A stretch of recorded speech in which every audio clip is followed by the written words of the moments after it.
Hello all, welcome. Thank you for coming in and joining this game.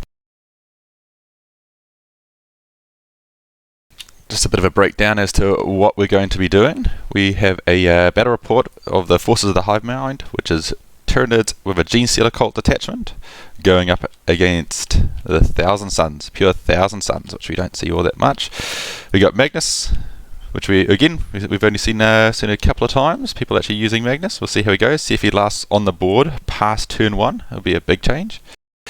Right now they're just determining which mission that they're doing, and then they'll set up the battlefield according to the LVO terrain rules. This is tabletop tactics, so there might be a few things in here which don't quite... the models might not be exactly what they are in 40k, but it's pretty close, it's pretty good, but everything will be labelled, so you get the idea. It's very, very easy to work out what is what, and usually 9 out of 10 it looks perfect, or looks really good. So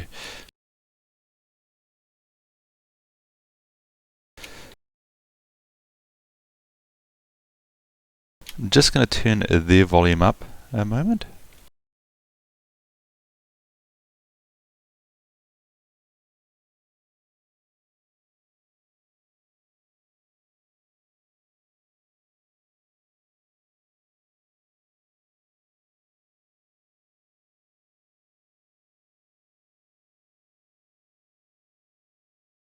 So the mission that they're going to be playing is, they just rolled it up, is Precious Cargo. And as you can see, we've got the Dawn of War set up.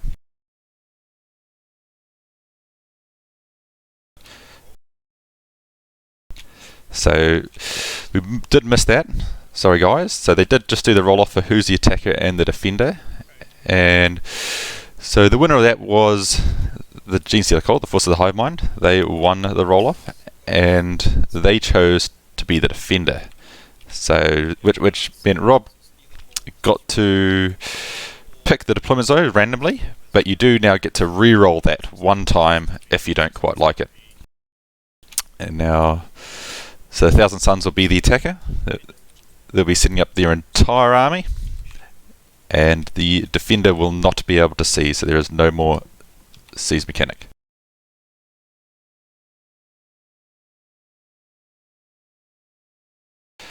And they are doing Precious Cargo is going to be the mission.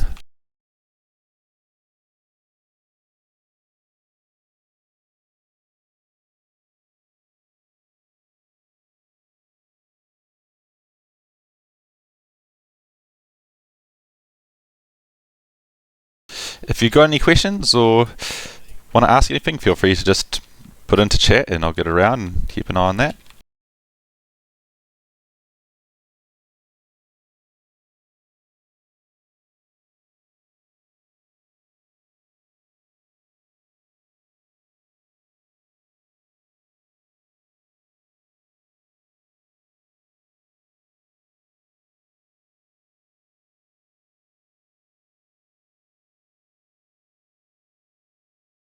So for those of you who don't know, Precious Cargo, the objective of this one here is to hold your priority objective, the one that you get to move.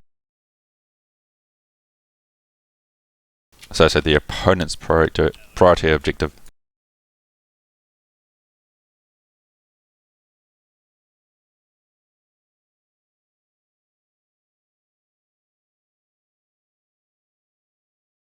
So just going to run through the through the forces of the Hive mind.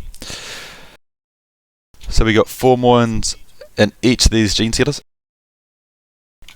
He's getting +1 to cast on his Broodlord, thanks to the using the relic to give him +1 to cast.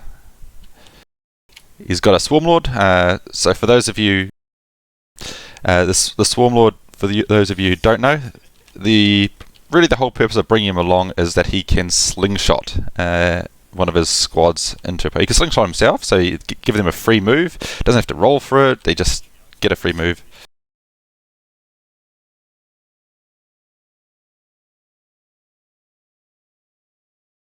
There's 16 gene stealers in each.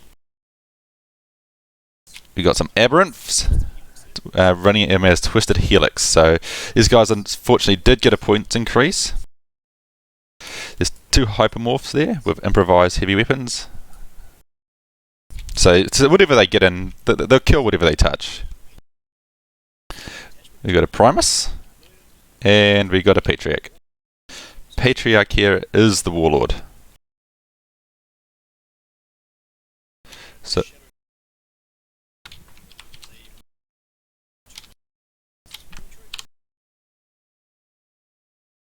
and he's taking the Warlord trait of -1 to hit. So he's got the fight first and the advance and charge psychic powers. And then 3 squads of Brood Brothers, which are basically just guardsmen, but with 1 extra leadership.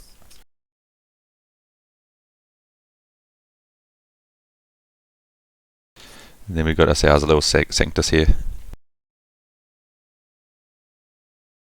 Basically, he's just a bit of a souped up sniper. We can run through him later on as to what he can do. So we got a detachment of the 4-armed Emperor. And we got the Calamorph. Really cool gunslinger model. Throws out a lot of shots. It's about 12 shots that you get out of this guy. You got ourselves a little Magus. So he's got Undermine, which is one of the new psychic powers from the Greater Good.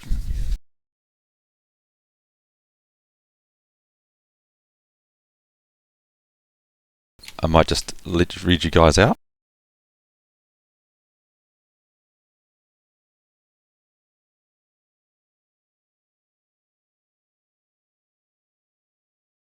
So Undermined has a warp charge value of 8. If manifested, select 1 enemy infantry unit with an 18 of the Psyker, and to start of the next psychic phase, halve the movement of models in that unit, and have any advance or charge rolls made with that unit rounding up. So quite nasty. He's going to have a Sanctus there, and 3 Acolyte hybrids. Now these guys are quite good if they get in. They're one of those things where if you'll buff them up usually, so he has an 8-inch charge.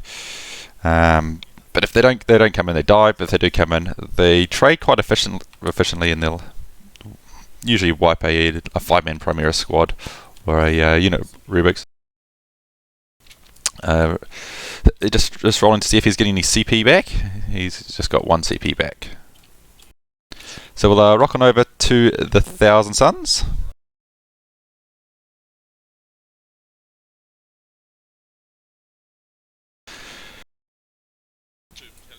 So he's running 2 battalions and super heavy with Magnus.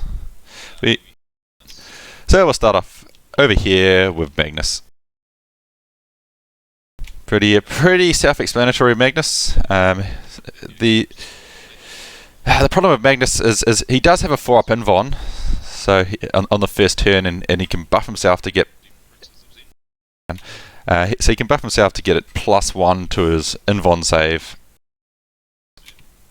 But if your opponent gets your first turn and they got plenty of shooting, quite often or not, if you're going second, you just lose Magnus turn 1. But he's got amazing smites, and if you can keep him alive and get that 3-up save, and you can roll hot, things can be pretty good for you. So we got 2 units cultists. Oh, sorry, that's just one. Sorry, 1 10-man squad. A Demon Prince of Zench, and as you can see, you've got the psychic powers in there. And it looks like he's spending a CP to give him an extra Warlord trait. It's going to be 1 from the new Psychic Awakening. So he's now got a 3++ invon, so pretty tough to kill. And he's taking the Helm of the Third Eye as a extra relic.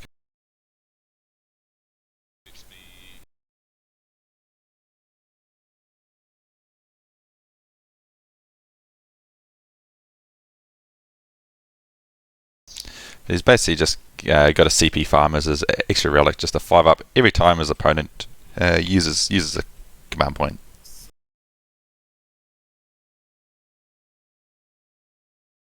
We just got another Demon Prince. So we have so this is he's got the extra warlord trait, and he's the actual warlord, and so he's got the warlord trait that gives him +1 to cast from the cult of magic from the new psychic awakening.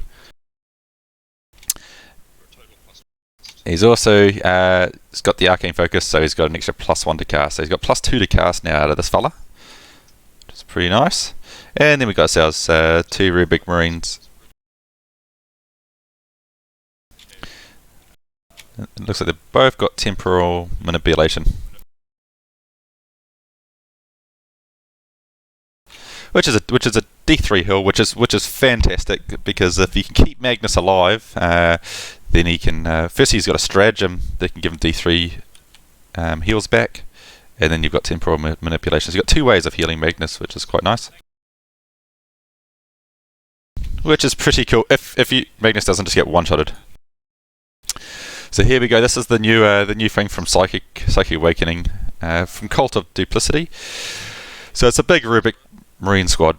So basically, what he's going to be doing here, he if he wants to, he can forward deploy these guys, and because he knows he's going first, he doesn't have to worry about getting seized, and then that's a lot of shots coming your way, all at AP Neg 2, and it's very hard to avoid.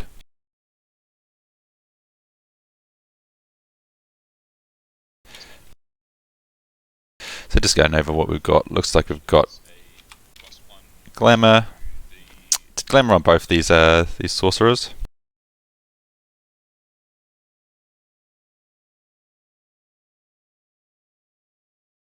So what do we got? We've got a sorcerer here, and it looks like he's running another temporal manipulation and warp time. So those of you who don't know, warp time is an extra free move, which is quite nice. Then we go sorcerer in 2-minute armor. So he's got pestilence and Weaver of Fate.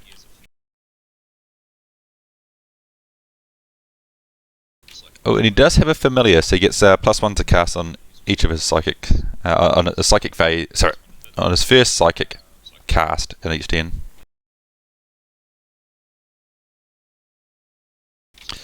So Weaver of Fate is really good. That's the +1 to your invulnerable save. So ideally you want to be weavering up Magnus, having a big thing sitting on there with a 3-up save, especially if you warp time him. What you might see Thousand Suns do is have Magnus move up, do his shenanigans, cast a whole lot of spells, blow someone up, still have a 3-up save, and then warp time him back, as opposed to warp timing him forward, which seems to be a new way people are playing Thousand Suns.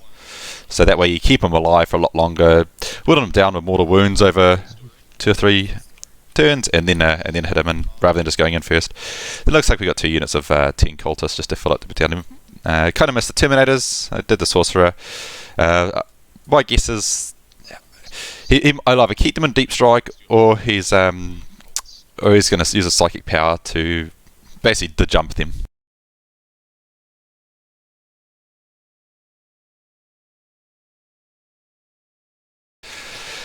Okay, so now that we've gone through the list, they're going to deploy.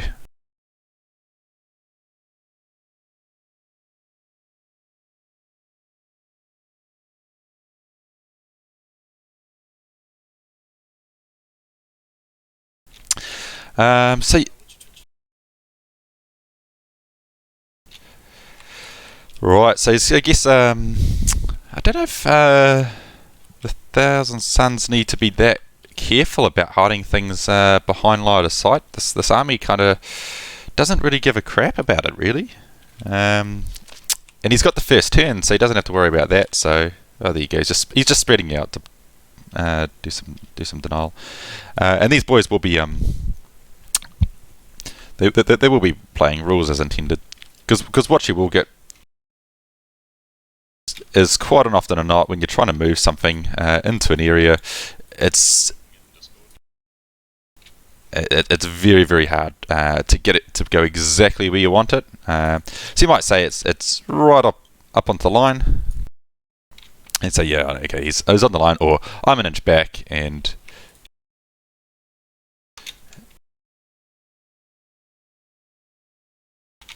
yeah, that's an inch back, and that's where it is. So just bear that in mind. If there's some things where you might go, oh no, that's more than an inch, or that's less than an inch, they are talking to one another. We use Tabletop Simulator more as a training tool, or I guess to have fun. I mean, you should be playing 40k always for fun, because sometimes it's just not quite the same as on a table, and sometimes you miss stuff that you would not normally miss. But the advantage, you can zoom in wherever you like, so if you aren't sure what's behind something, you can just fully keep checking it without having to walk around the table, which is also quite nice. As you can see, I can bring up a tape measure there, so I can measure anything that I like, so it's quite easy to work out where things are.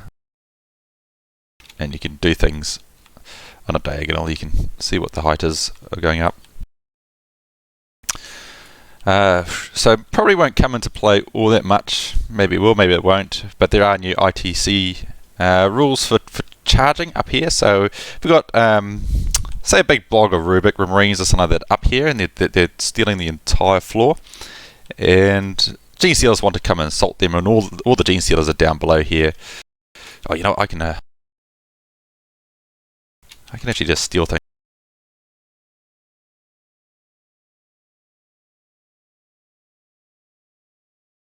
So you can imagine that. So there's this how I space these out, so you can't fit a base up here. And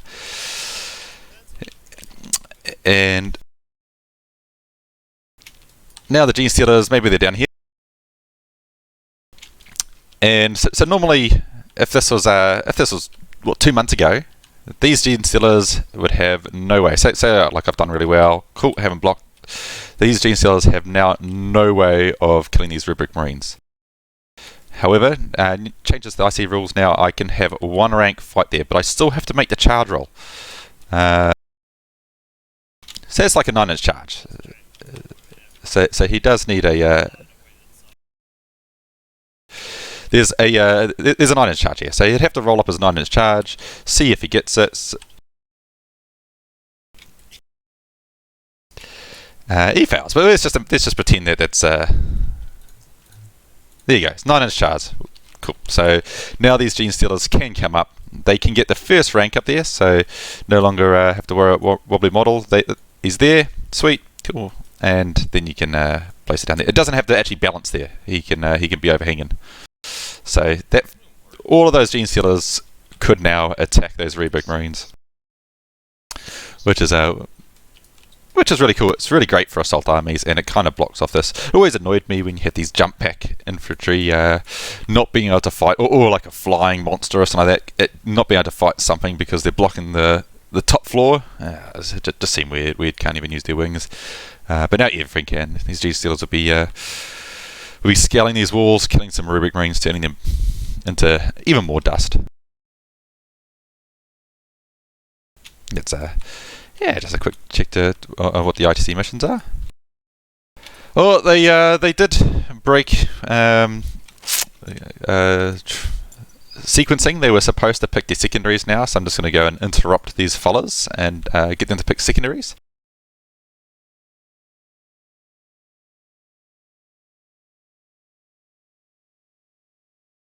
So that's part of my bad. This is the first stream, so if some things don't quite work, we'll just be playing it as we roll. So I'll let them pick what they has, and then we'll go over them.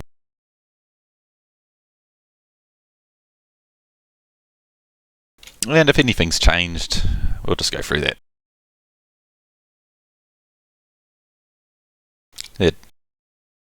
They're just having a think about what they're going to do.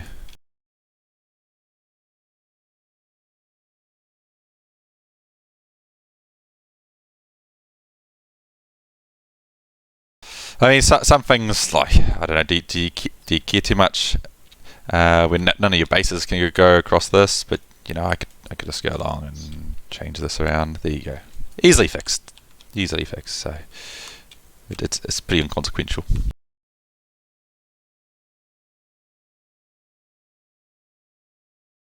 Didn't go through CPs, but we've got, this is a current CP tracker. We So on the Veterans one, even they haven't quite started there. You can use a timer, but we're not going to. We don't know how long this is going to take, and I'm going to sort of be slowing these guys down a little bit. Usually, if you want a quick game of tabletop sim, you can get one in very quickly if both players know what they're doing, you know your rules, you can just have games very, very fast. And the great thing is you can just make up a list. If you want to trial something, you don't have to go out and have all the models or, proxying half your army to try something else and then only to find out that it's nowhere near as good on the tabletop as on paper.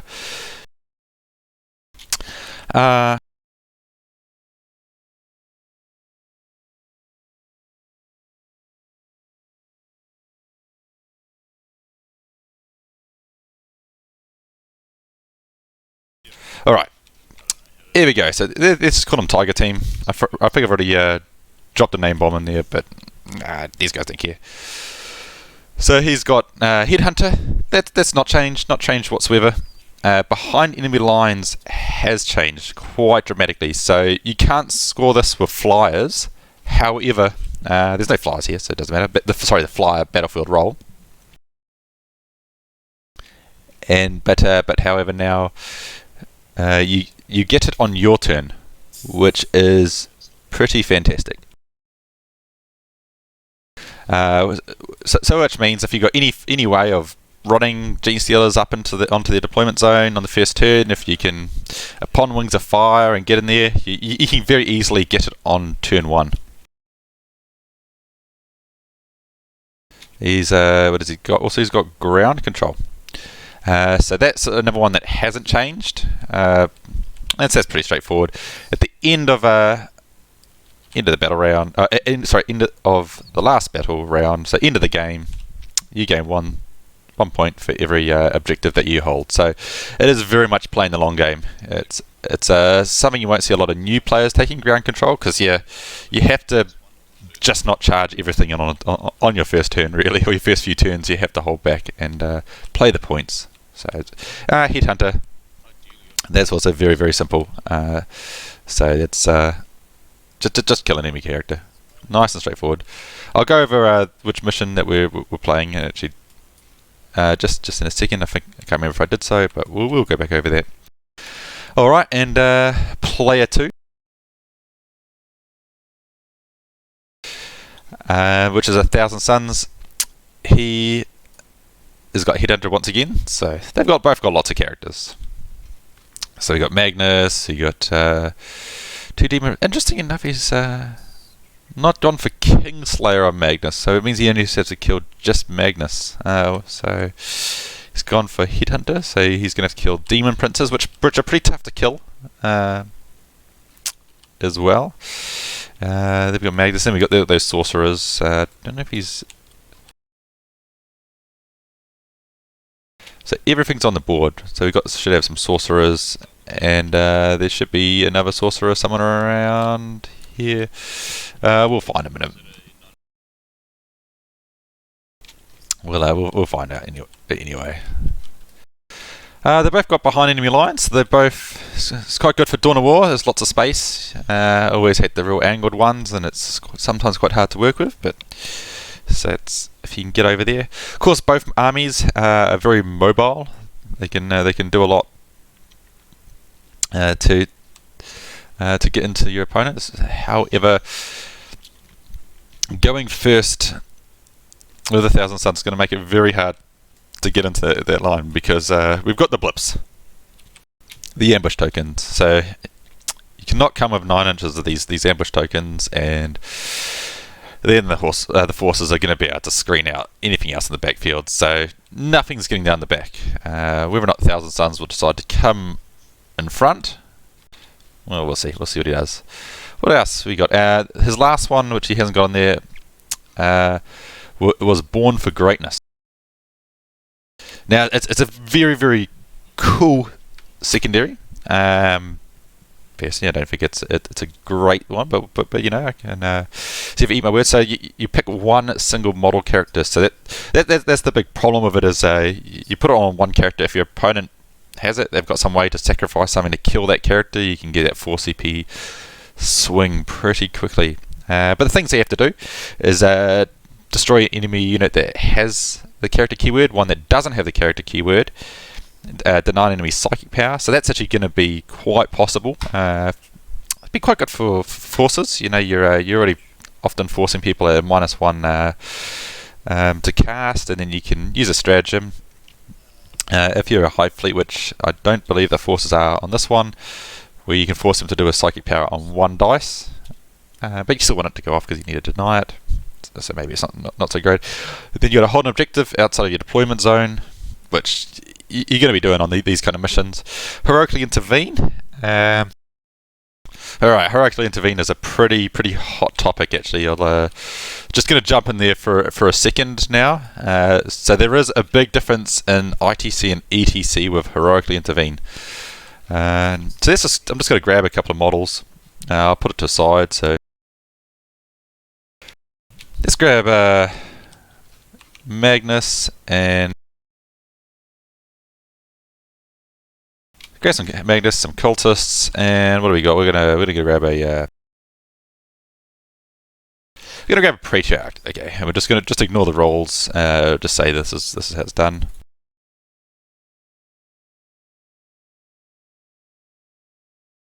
All right, let's start off here. So we all know very well. The Patriarch jumps in, just declares him 3-inch heroically intervene. No arguments there. Pretty straightforward. Actually, what I should have done is done it with Gene Stealers. I might discuss.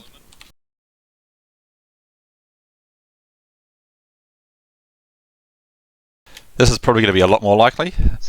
Now, if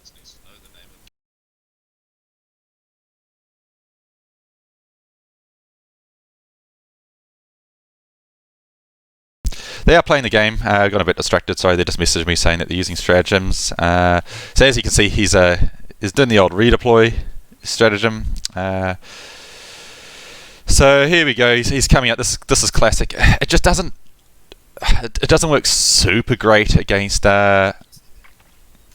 Gene Stealer Cult because these blips, man. Blips are just so damn good. They're just so good because he can pick up blips now. He can then choose to put stuff back into reserve. He basically Rob could deny virtually all of this, and now he's got this unit of Gene Stealers of a Swarm Lord coming into the Rubik Marines. I think this is a bit of a mistake, and he's just batted out. I don't know. He's best to use a psychic power, throw something in just to get his kill one, and then just accept that's his first turn. Or he can still bring these guys back. He's still got a psychic phase to bring these guys back into his lines. So we'll see how it goes. It might force a bad deployment. But back over here, let's say this is the second round of combat. Now Magnus got tagged, so he couldn't fall back. There was like 20 Gene Stealers here. Magnus killed 6 or something like that, and there's still 14 wrapped. Not 100% important with Magnus. It's okay, but with Blood Angels, Space Wolves, all those armies where if you heroically intervene, charge or get charged, you get you get an extra attack. You do get what we go with Magnus. You get an extra attack, or you get +1 to wound or +1 to hit. Now there is nothing in the rules whatsoever to say Magnus doesn't heroically intervene, even if he's completely tagged. There is nothing whatsoever in the rules that says you cannot heroically intervene here. You guys can jump up on the chat. You guys can argue. This will be rules for contention, but this is ITC. You can heroically intervene. There is nothing to stop you from doing it. The wording is you may move towards the closest enemy movement. It is not a requirement in terms of the heroic intervention. So Magnus can now heroically intervene, get the extra attack because of Hateful Assault. Doesn't do anything, doesn't count as charging or anything like that in terms of he gets to fight first or anything great and cool like that. But big thing for players like Blood Angels, on turn 2, especially with a stratagem to allow units to heroically intervene, means you're getting a +1 attack, possibly an extra attack because of the doctrine if it's turn 3, and +1 to wound. So it is really big. If you are going to use this at an event, I would highly recommend talking to the ref, to the TO, before the event. Just send a message. Hey, how do you interpret this rule? And if they say that nah, they can't do it. That's against intention. Against the intention of the game. Don't argue with it. Just accept it and don't try and pull that during the event. But that is totally legal to heroically intervene. In ETC, for those who are playing ETC, which is I guess no longer a thing anymore, they have FAQ'd that you cannot do this if you're based. So now you couldn't. Well, he's based. Done. Sweet. Cool. Easy. He can no longer heroically intervene. Now that was a special FAQ rule in ETC. ITC has done nothing of the sort, and there's been no FAQ updated from actual 40k rules to prevent you from doing this. So yeah, it's something to know, something to work with, and very important for BA players. I would like an FAQ on this to say you can either do it or you can't, and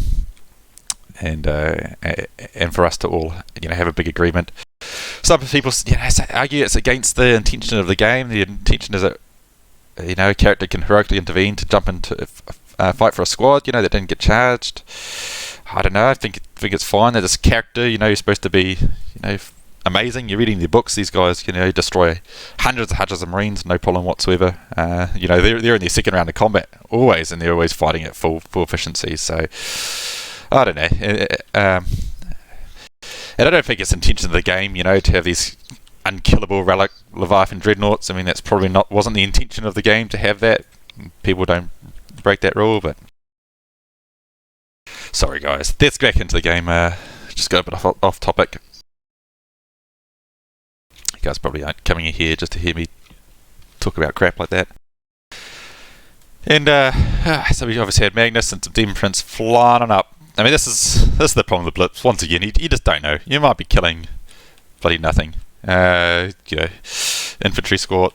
The only thing that, the big thing that Thousand Suns do have in their back pocket is warp time.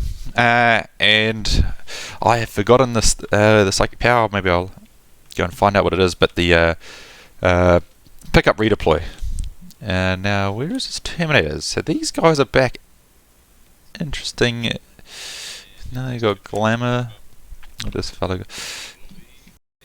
So I don't know. He might be doing that, but I think if Thousand Suns are doing good, what he'd probably do here. Oh, he's doing quite well. He'll move these guys up screen from here, so that the GCL Occult. They can't do it 10-1 anyway, so he doesn't have to worry too much about the screen. These guys are safe. This is a hill. This is a bit of a problem. He can't just move over it.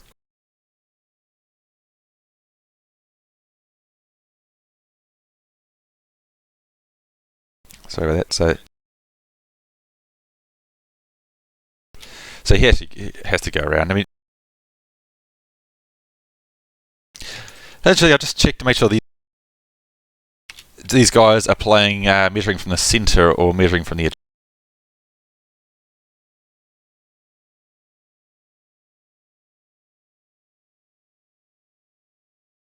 They're measuring from the edge, so we are totally fine that this guy's in. All right, so measuring from the edge. These things, it's always best to clarify with your opponent before the game. As much stuff you can as you can clarify, the better. All right, here we come. Here we go. He's revealing his tokens. This can usually be quite big.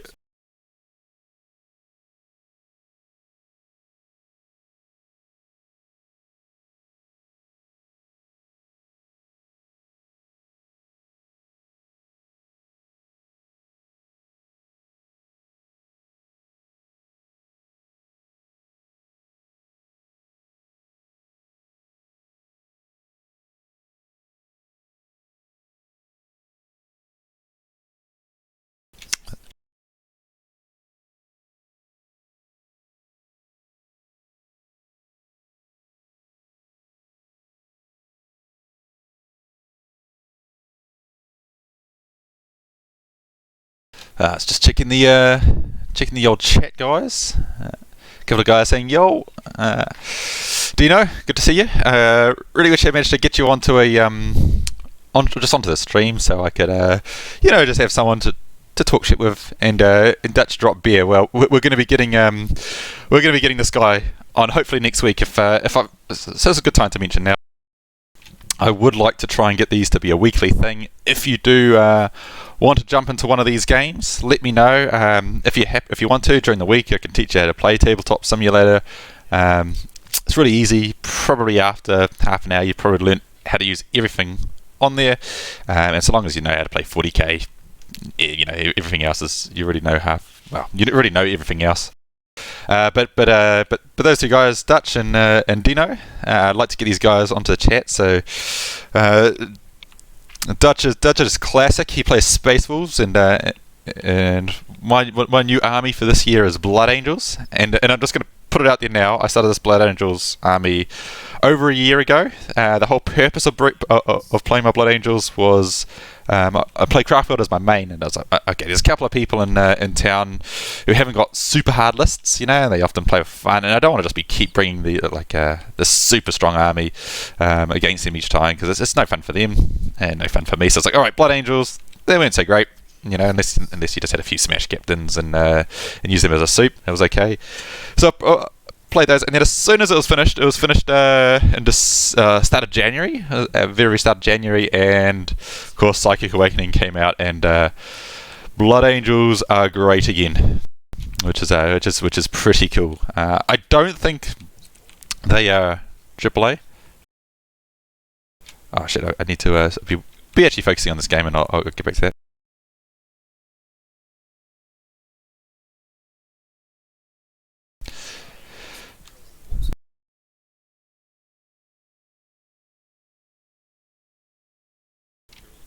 Okay, so what do we had? We had a Sanctus. He came out and shot Magnus and did 1 mortal wound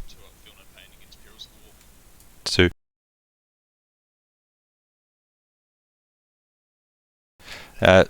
So he's did 1 mortal wound to him, which then forces Magnus to do a Perils of the Warp, which Magnus is kind of like, that's fine, because Magnus he ignores ignores Perils of the Warp mortals on a 2+ save. So a little bit like Elder Farseers. He doesn't really care about that. So that Sanctus came out. Oh, and so when Sanctus comes out, he can get that free shooting, which is pretty cool. It's normally a stratagem, but he gets it for free. So sweet, free shooting on Magnus. Did 1 mortal. Can be real painful against Craftworld Warlocks, or I even had my Methiston. Even though he's got a 5-up Feel No Pain as well, had him drop just unlucky, because he'll be able to shoot again in the shooting phase. So it sometimes can be pretty rough.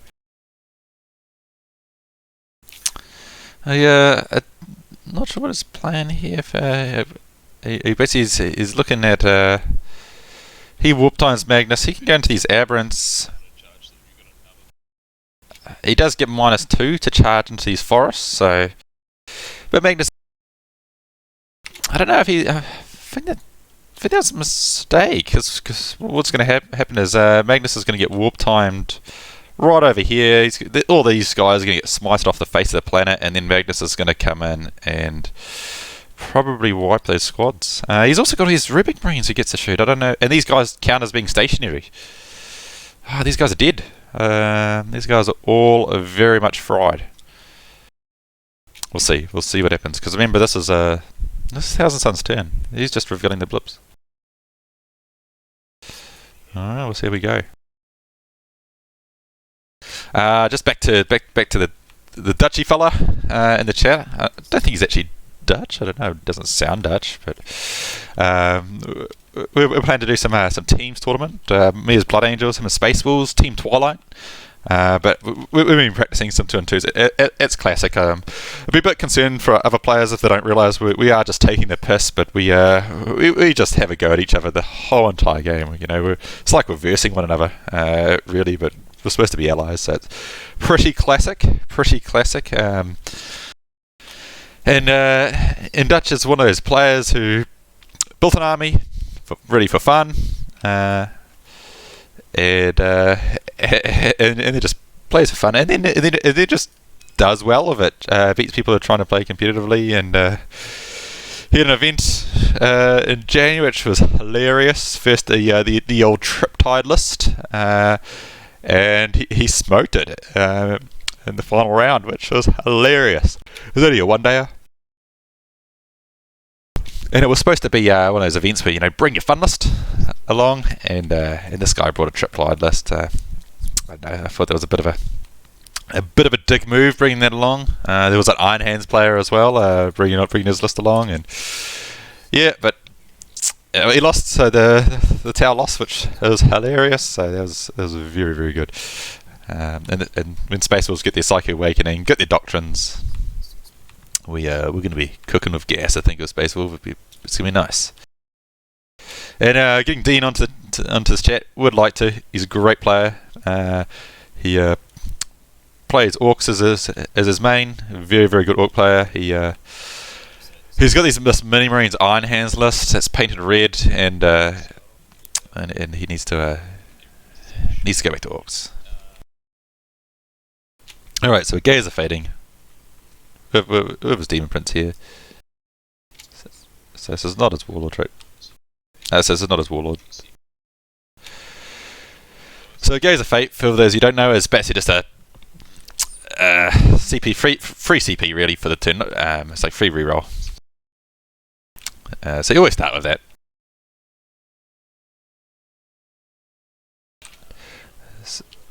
So I might just put some tokens.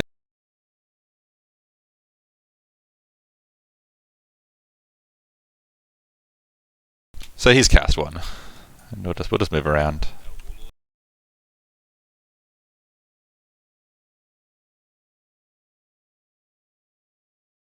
So let's listen to them now, just finding out what they're actually doing. He wants to cast a Psychic Power, so he's going the Astral Blast.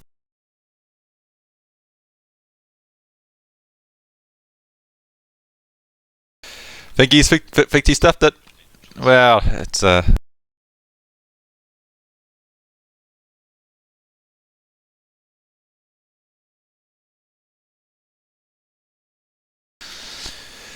yep, he's this is where the advantage of the blips. He's just, I don't know whether or not that was amazing deployment. It was just he fully intended that, so he could not cast that.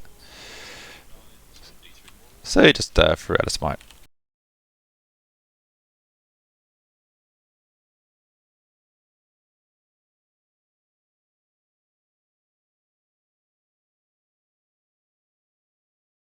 So he just casted it. He's so he just ended up throwing out a smite. He's cast one, so I'll put a little token. I'll put a little token there. It's just helpful for myself. I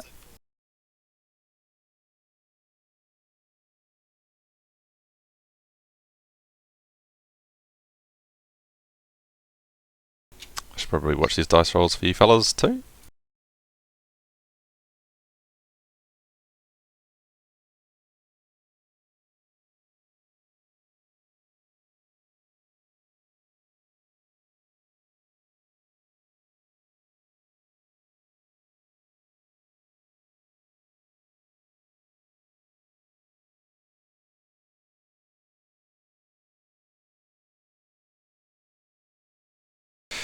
Dutch saying that old Dino needs to get a black spray can with for his mini marines. Alright, so throwing off a dim bolt.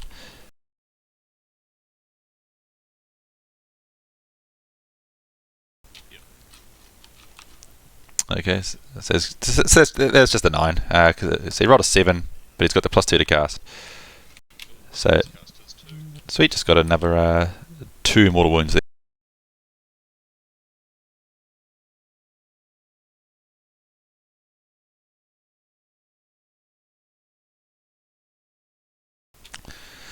Alright, so he's now casting Prescience.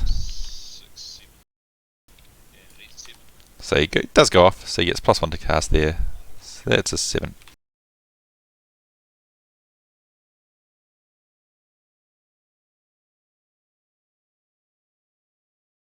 So just what's going on there? That Rubric Marine there just cast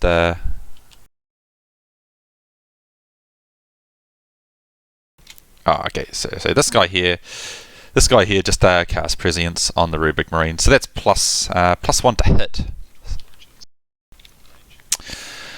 So these guys count as not moving.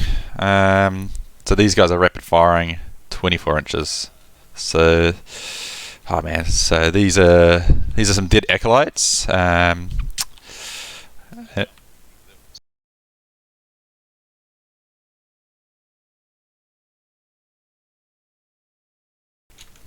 So I'm just going around chucking one of these, checking these tokens around. Yep, yeah, Dutch, I do agree. It does need to paint them red. Paint them black. But I don't know. Iron Hands will get shit soon. We know it. So he basically just cast to jump.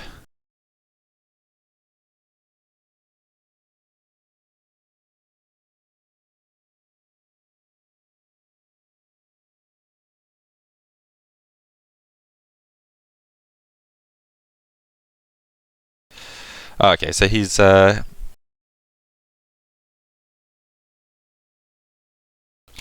just cast Sorcerer's Facade on these Terminators. On these Terminators here, which is especially the jump.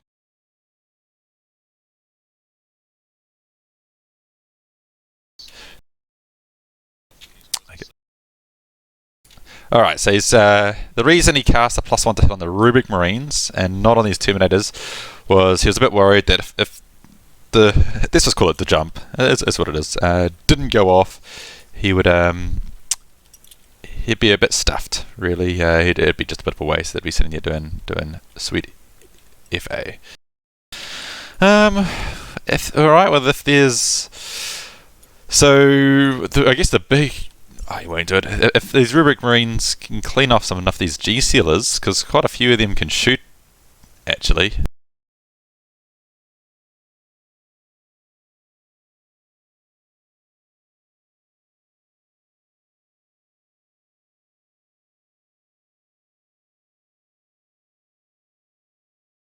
So there's a lot of Rubric Marines he could be shooting these Gene Stealers, and if he wipes off enough, then of course his characters here become the next closest, and then he's going to be shooting and killing.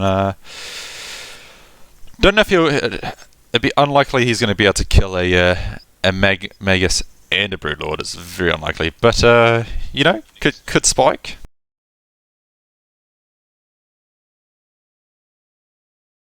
Yeah, there was his two casts. So.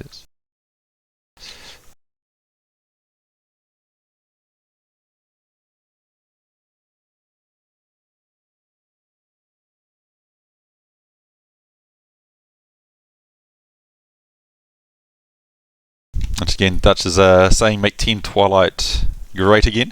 I'm keen. I'm so keen for a doubles tournament. Just be good. It'd just be so fun. Just what we got. You know, I'll be a bit concerned. You know, we're gonna get like yellow carded for like arguing with each other.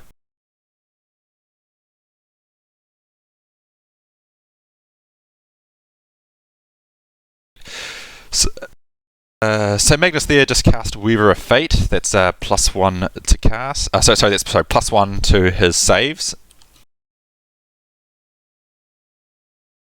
So it went off and he failed to deny it. So Magnus has now got that sweet 3 up in Von.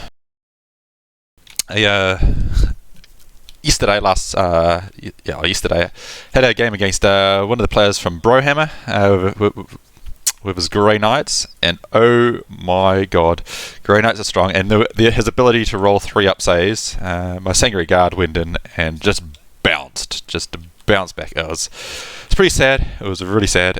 Even my Smash Captain bounced against his 5 up in Von. He was making those saves left or right, but when you're playing a game of dice.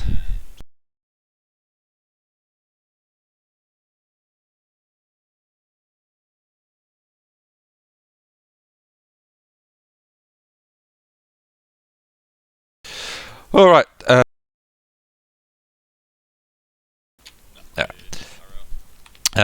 Just quickly, what happened there, and then I'll go back to my story of the Grey Knights. is I used Infernal Gateway, went off with a super one, so did D6 models and then D6 models to everything around it. But these guys were slightly out of that range for it, so cleaning up those guardsmen, and now Magnus has gone off of a smite, just a D6 one, 3 mortals. Right. Alright. There you go, there's the bubble wrappers being taken out. I mean, even if he loses all of this, potentially there's Gene Stealers coming in just whacking. These Reverie Marines are dead. Don't know what he's going to do against Magnus though, but we'll see. So Reverie Marines are casting Glamour.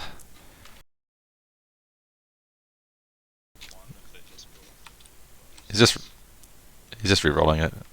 So just in case they deny. So you got the reroll ones because of Magnus on his psychic powers. He tried to deny it. It was a bit of a long shot, looking for the boxcars. So now these guys are at -1 to hit. Against the Gene Stealers. I don't know. There's a lot of them.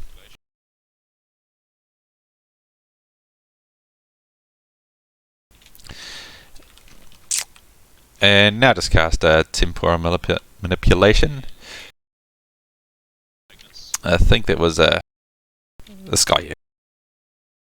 Haven't really kept up on these around here.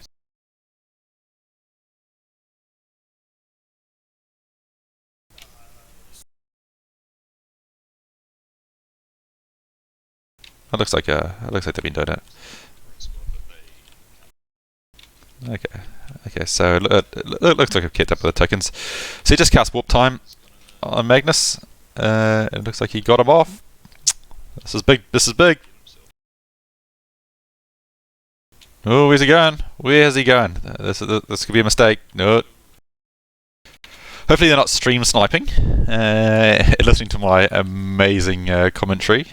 Not that it matters. I'm probably a much worse player of their armies than them, but he's going for the charge here, I guess, which I think is a big mistake because these guys are going to come in now.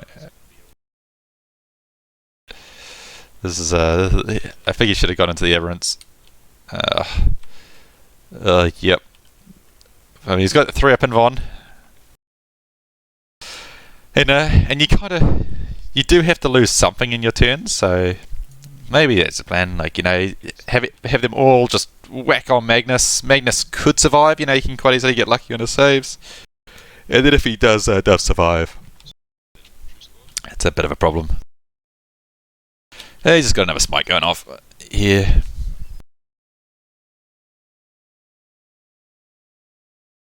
That's 19, bro.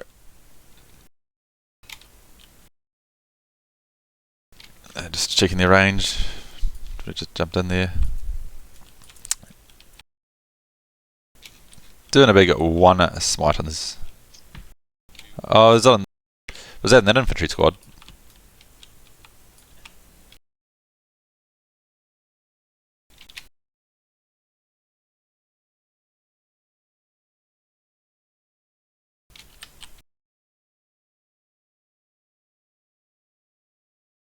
Oh, back die. Does he have line of sight?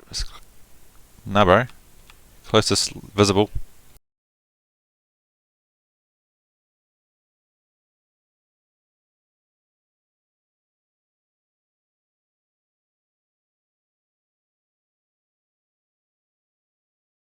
That's right. I was just jumping there, just a little bit of cheating going on. I kid, but cast smite. They were closer, and it doesn't. Some of those times where it's just like it literally doesn't care. You're not fully checking everything. It's like cool. One guardsman essentially dies. Big deal. But he didn't have line of sight, so I had to go on these guys.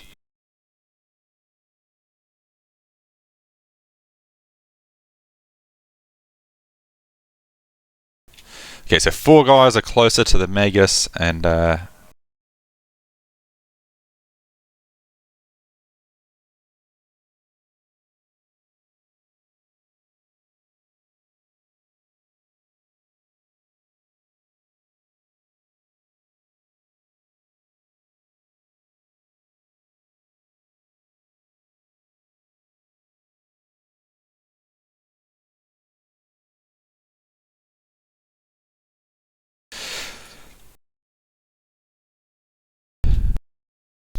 it does. All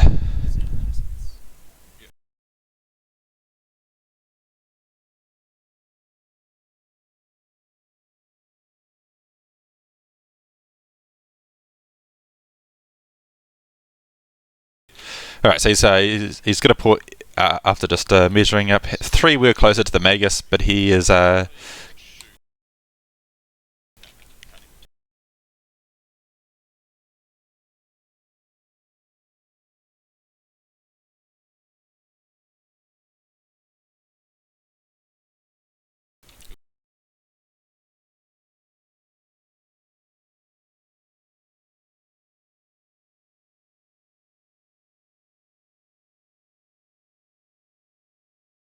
just a bit of a rules question.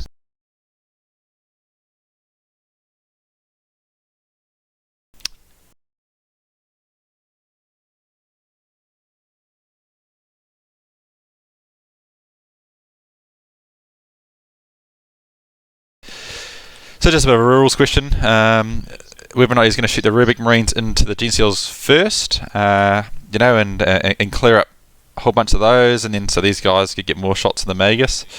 I think he made the right call. He decided to go with these guys first because what could have happened then is if the old Gen Seal Colts had taken like say this guy away, suddenly very few people can shoot. If this guy's still alive, then there's only 3 close to this. Kind of be just rocking the rest of those guys not being able to shoot the Gene Stealers. It's just a waste.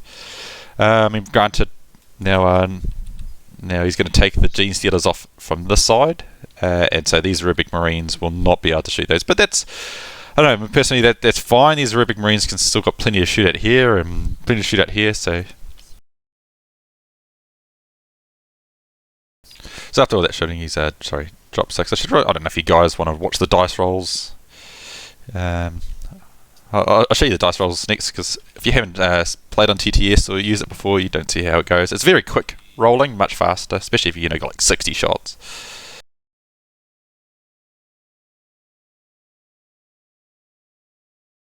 Uh,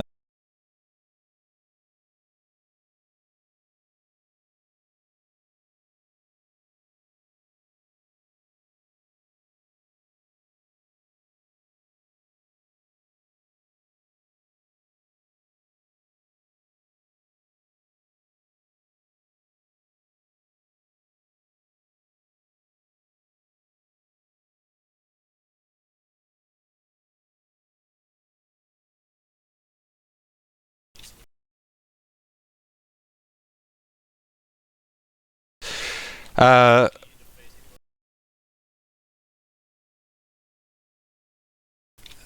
okay, so GCLs just use Lurk in the Shadows on this Aberrant squad.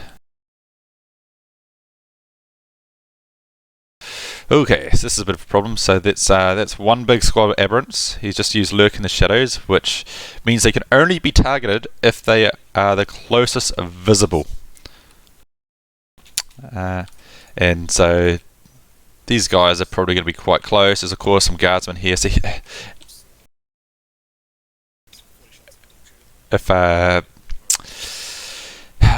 basically, if these 3 guardsmen die, these guys here die from the Rubik Marines. But he might just shoot the Rubik Marines first. So this counter attack is going to be horrendous from the forces. It's going to hurt.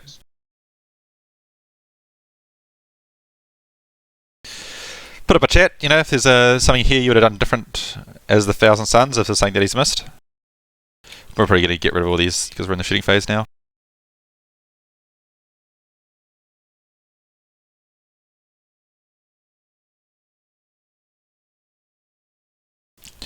So he declared a bunch of these guys shooting those guardsmen, and then a bunch of them.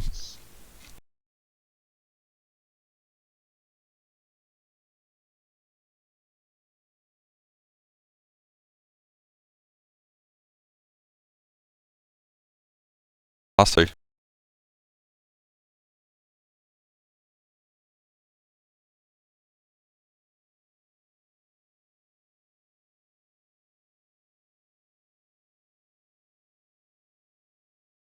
So basically what he's just done, the guys that were blocked that shooting that infantry squad, it says 6 guys are shooting to the infantry squad, so you can see the rolls up. So he's got 12 shots coming in. Be 3s, rerolling 1s because the demon princes. Yeah, you had a 2 in there. I forgot they had presents on them, so that was my bad. So they were hitting on 2s, winning on 3s, and just killing. My bad. They're hit. Typical, just not knowing the rules, just saying words, hoping something will stick.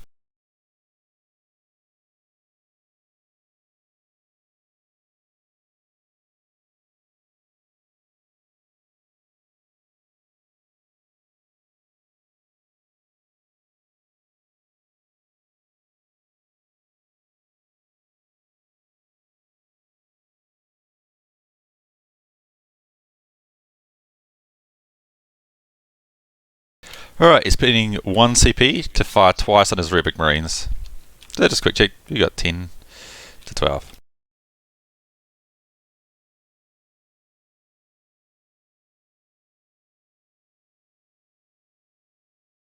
I'll come here so you can see the dice rolls.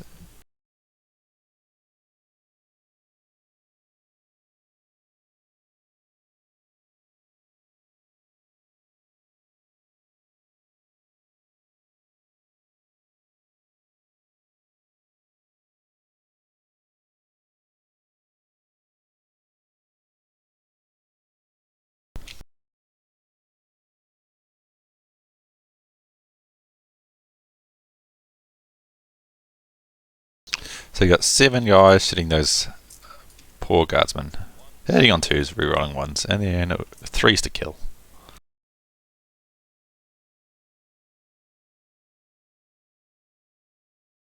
That's some guardsmen dead.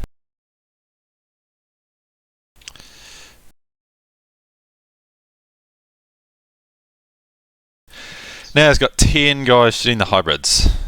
So once again, 2s, rerolling 1s.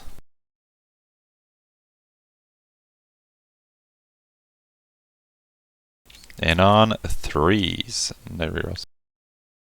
And the AP just going straight through, so wow. So that's 4 kills. 4 kills. I mean, it's on pretty chaffy stuff, but it's quite good for kill more. So if we double check, what is those secondaries?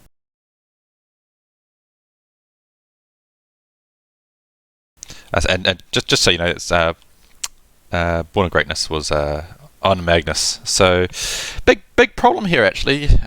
Yeah, when I was saying before, you know, throwing this guy in there and being that sort of big distraction carnifex, that's all good and well when you don't have 4 points on the table tied up on him. So this is a bit of an issue.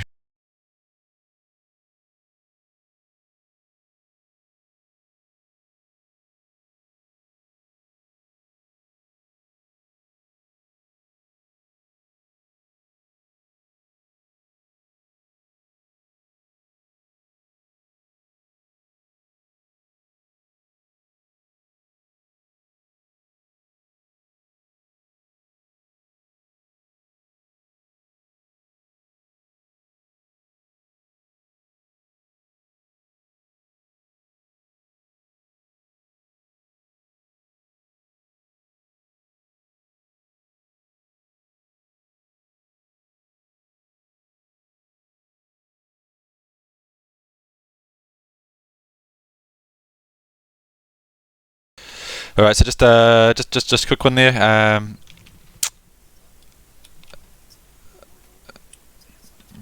Yep, Meg just did a big declare on those gene stealers.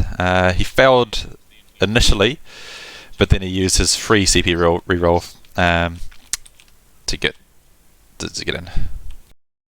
It's a 9-inch charge. It's always a 9-inch. So he's in.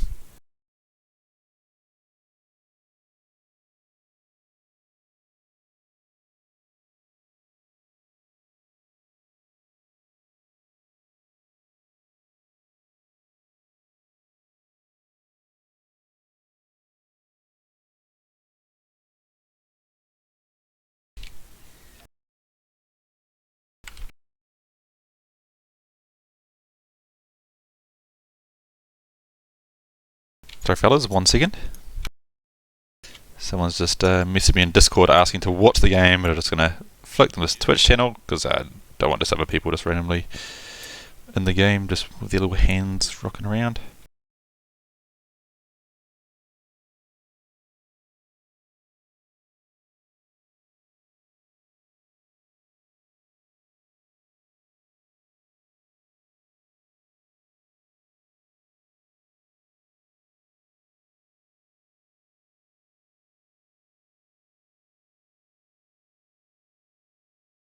Sweet, okay, sorry guys, sorry about that. It's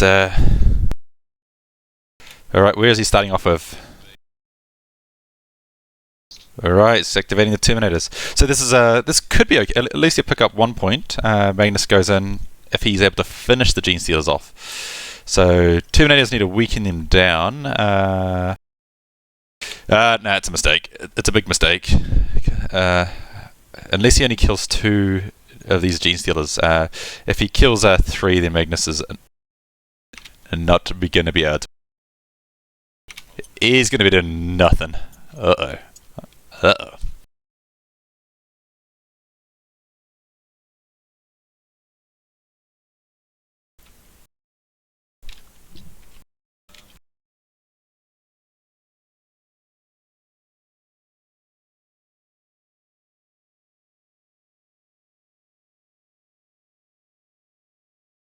So we get going in here.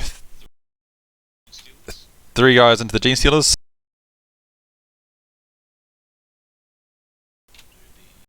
You got 3 into the Gene Stealers? Where's the 4th one? Oh, there's a scope. Alright, so he's got 3 into the Gene Stealers, and then these 4 into the Magus.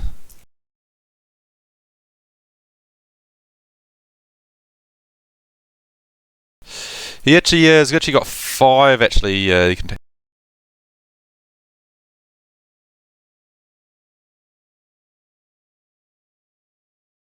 Yes, so just clarified that on those guys there. They he had 3 and 4, and he actually had 5 being able to hit them. Oh, that's a mistake. Big mistake. Big mistake. Taking those Gene Stealers.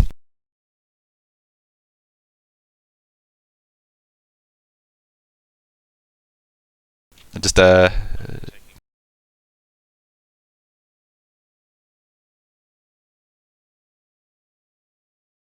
just saying to these guys, I just had to point it out to those guys that taking those 3 off was a big mistake. Sorry, they've got 5 guys attacking into the Magus.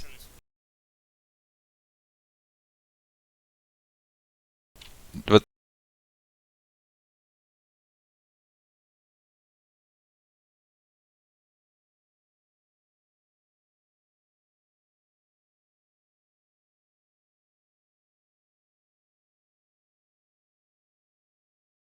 so I'm just doing that old point and laugh, like, oh, you made a mistake. But what was funny, me and myself and the player of this Thousand Suns.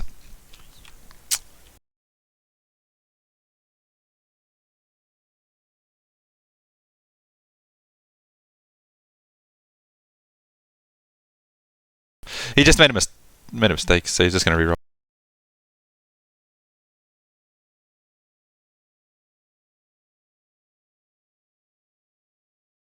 They know what the original hit roll was. They're just redoing that wound, and they need to know it's 3s. As I was saying, myself and the current NIDS player, we observed a real game on Thursdays, which was Iron Hands versus Thousand Suns. Actually, the Thousand Suns player here now, and just being a spectator, you know, you just see so many other things and like real obvious moves. Like, oh, this guy's made a mistake and done this, and but when you're actually playing, you don't. I guess that's the thing. It's just the best players just know exactly what they want to do all the time. But when you still only have 100 games under your belt, you still make these minor mistakes. So yeah, obviously smoked that Magus. Now just consolidating in, staying outside of an inch. The Broodlord can't attack. And now old Maggie boy is gonna do his 3-inch pile in if it's quite big here, if he can kill those 7 gene stealers, and he's got 8 attacks to do it in. Rolling on 2s, rolling 1s, wording on 2s. Oh, okay, no, he doesn't. He kills 6. Is it 6? 5. He's got 2 left. So that's it's really big. So 2 big things here now. No Overwatch on these Terminators when he probably doesn't have anything that's going to be going into them anyway. So I guess the Broodlord will go in. Just Terminators. And obviously there's no Overwatch. Doesn't matter about Magus. He's going to do some G-Sealer swings back. Makes no difference.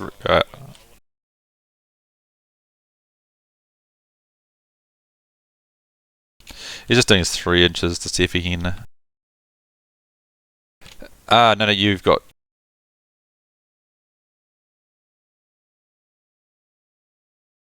Yeah, so the G-Sealers, just quick there. So currently G-Sealer cults still have this objective 100% because of Obseek.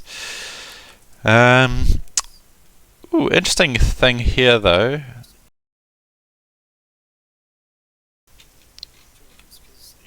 Oh, geez. This G-Sealer just swung back and picked off a Terminator. He failed both his saves. Not crazy bad. He can bring back Terminators. This G-Sealer fella is going to have a bit of a difficult time jumping up this hill. He can make it up there,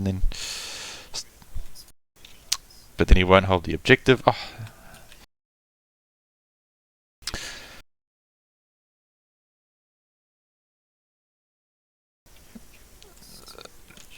So he did kill a lot that turn.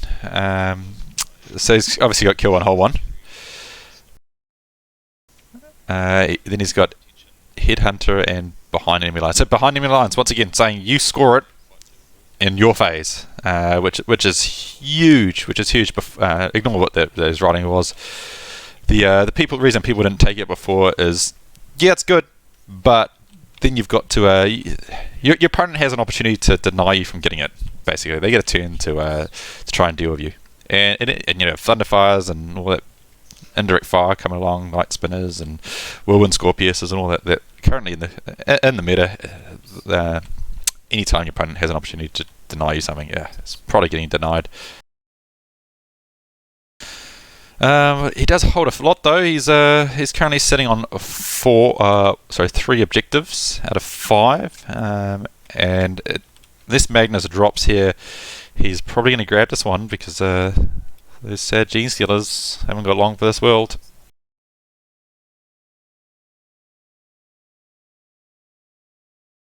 So opportunity advancing these gene stealers. Oh, what's he doing? Moving around this hill.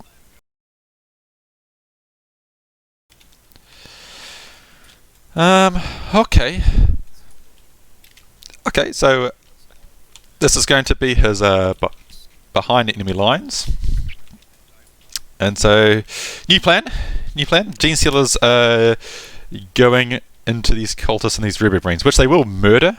Let's hear on the chat. Do you guys think that's a wise move, or should he gone into the Rubik? Because he could have come here and charged these Rubik Marines of no Overwatch and murdered this massive squad of Rubik Marines. I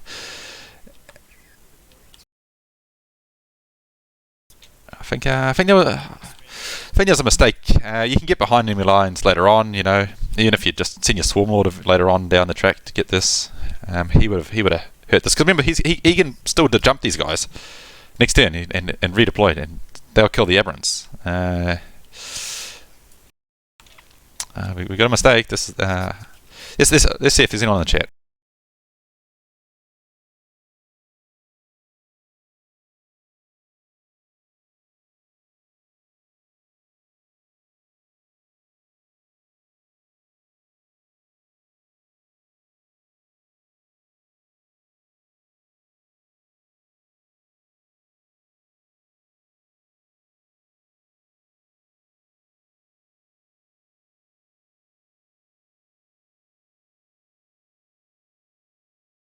Just reading a quick of those. So the Born for Greatness is to deny a psychic power, not cast one. Oh god, if it was cast one, it's just even stronger. It's like in the cards, when you're playing cards, and I don't know who else is, but Craftfields have got one where it's cast a psychic power, or if you cast 3, you get D3 victory points. And it's like for Craftfield, it's literally you just roll some dice and you get it. It's like you're getting it. And now there's so many ways to, well, there's even more ways now to buff your cast. Like oh god, you can if you have Eldred, you can give them a +4 to cast.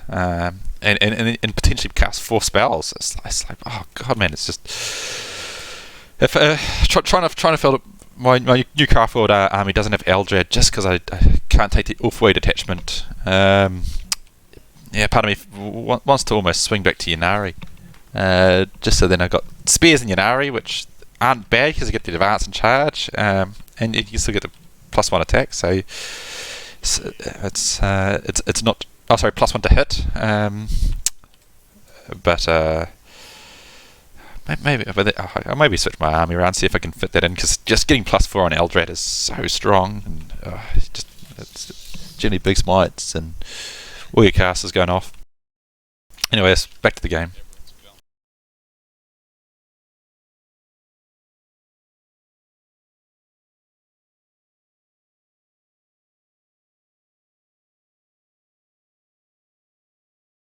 Hey Ben, you're correct. Thanks for jumping in. I've not sure what you're talking about. 20% of your brain. It's like that movie, Scarlett Johansson starts to get more than, I don't know. I can't remember what they say is, oh, you're not using 100% of your brain. You're using your whole brain power. That movie. That's not the way that brain power works, guys. But it's a superhero movie. Just ignore.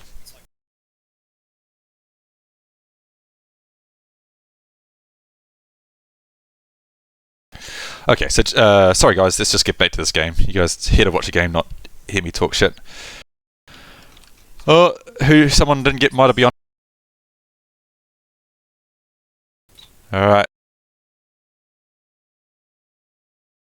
So these guys did not get +1 attack, +1 strength, but unfortunately it didn't go down.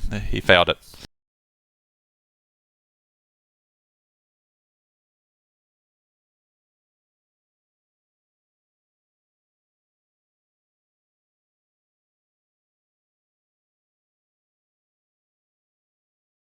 Okay. This is. I tried to deny it 7. He fucked it up. Maybe he's gonna try deny again. Oh, this is not good. Because that boon of greatness.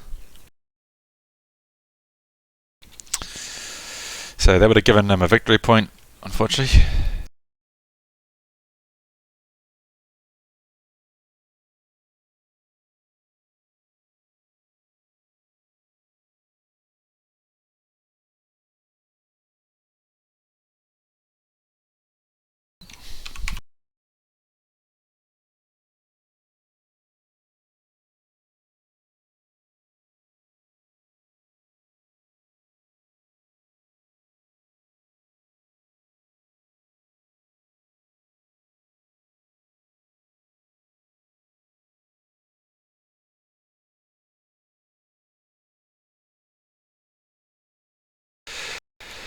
Alright.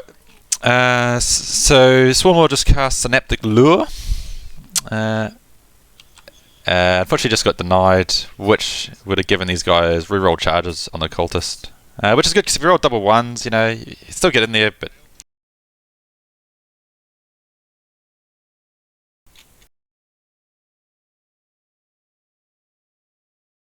okay, so just a quick just what happened there. Sorry, just these guys just zooming ahead. These guys are initially failed the charge of Magnus. He used a CP reroll, and now he's in. So we'll see what these guys can do. They I mean, there's no Mitre here, Mitre Beyond But I think it's Might from Beyond. Is that what it's called? Yeah, Might from Beyond. Here we go. No Might from Beyond, so they're not as powerful as they could be. And Magnus got that sweet 3-up save. But you know,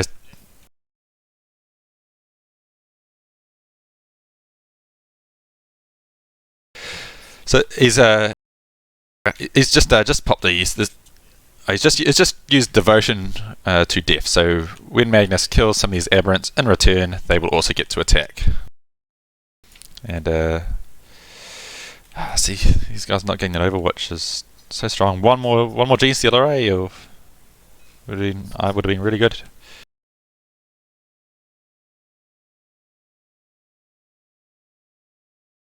Oh, I think these Gene Stealers are just targeting the cultists, not the Rubik Marines, which is interestingly enough. Obviously his plan here, but it won't work because this is a hill, as he's wanting to tap and wrap these guys. So he's going to tag all these guys and then pile in and wrap these guys. Oh no, he's just declared the Rubik. Okay, he pretty worked out. Didn't work because these guys got enough movement to jump up the top of that hill. He'd have to get Gene Stealers up on this hill as well as down here, and if he gets a big enough charge, he could do it. But if so, we've got some really exciting Overwatch going on here.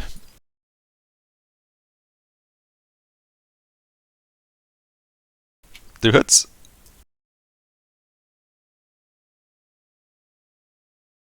Woohoo! 5-ups. Drops a Gene Stealer. There was the Rubik Marines. He's just doing some pistol shots with.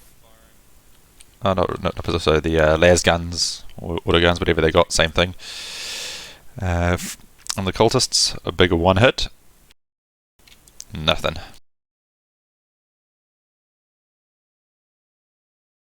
Oh, what is this? Classic. You know, if you can't beat the player, just throw your dice at their models. Charge is a Senna's charge. So, ooh, okay. I mean, this is not so bad, guys. Like, it's not as bad as it looks, because what's going to happen is here. Yeah, he's going to kill these two guys. This is it. This is the important thing. But what's going to happen over here? He's probably just going to jump these Rubik Marines back here, blast all those away. I guess then the Swarm Lord will come into them. But then the Demon Princes will kill Swarm Lord. It's just. Well, could they? There's a lot of smites. Should eventually. It should add up and kill the Swarm Lord. Will they go over here and kill the Patriarch and grab that? So.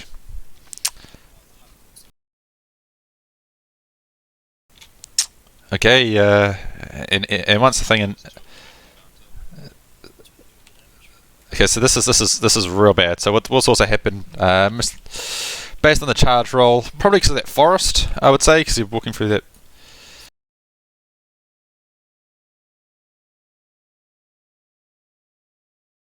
So yeah, because of the forest being there, he had to go around the forest, increase his charge range.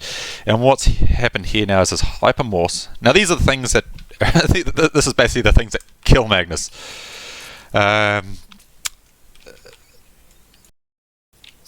And so everything's gone wrong. So he's only got. These are the picks. D3 damages. So he's done four wounds so far to Magnus. And now he's got the rending claws. And 5s. They're looking for. Yeah, 1. He's okay. This is Oh, he's interrupting the Terminators now. And because they've got charged, they're going to have the Hateful Assault. So. The big question here is he going to evict this interrupt? Let's go. Is he going to evict it? It's, I don't know. Oh, okay, he didn't evict it. Let me know in the chat. Do you think evicting was a good idea? It's a lot of CP.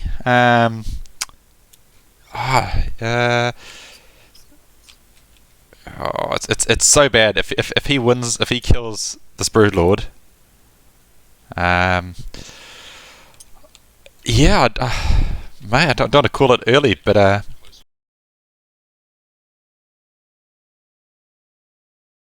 so they have to go towards the closest.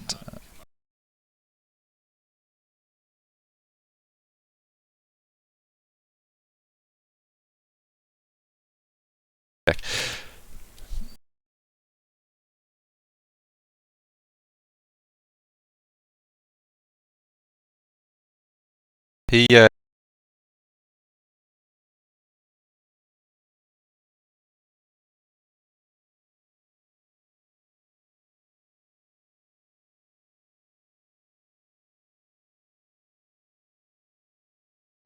if that's how you.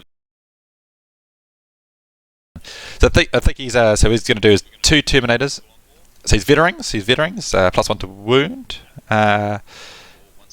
For 1 CP. Oh god, it's such a good strat. 1 CP, man. Every army would love that. It's just so amazing. Imagine spears getting +1 to wound.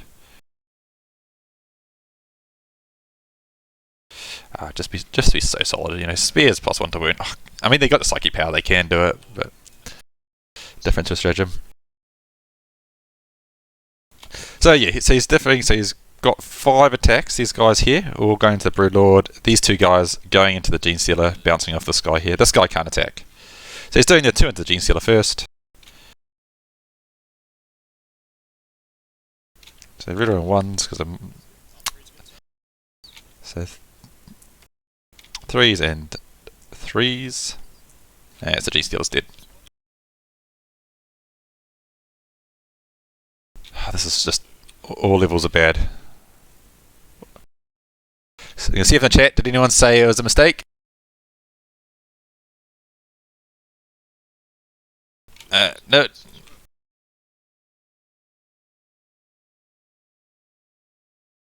Oh dear, oh dear. This is a. Is it 4? Oh yeah, +1 wound, yep. Oh, that's 5.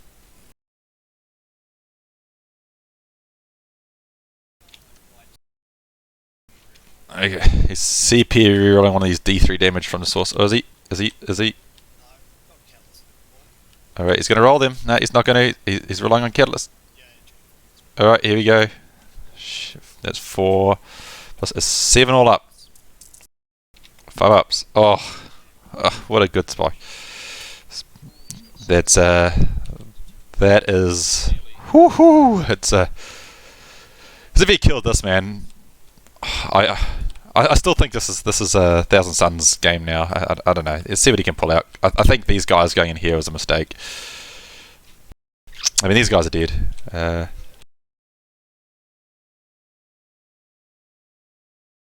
mean, Magnus is going to hurt these guys, and then he's just going to smite them away anyway. These guys are gone. This guy's going to hurt the Terminators.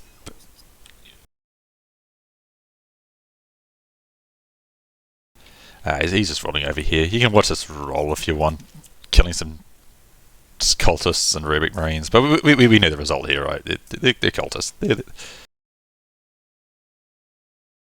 Yep, there you go. They're dead.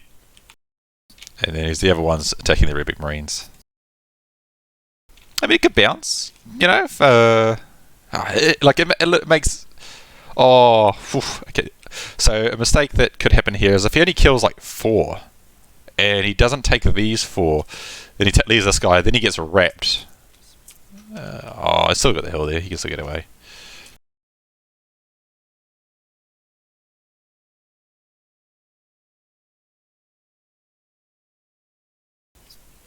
Here we go, 3 up saves. Okay, he loses 3.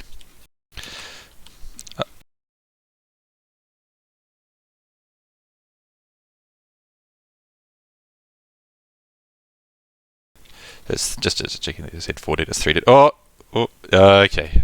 He's.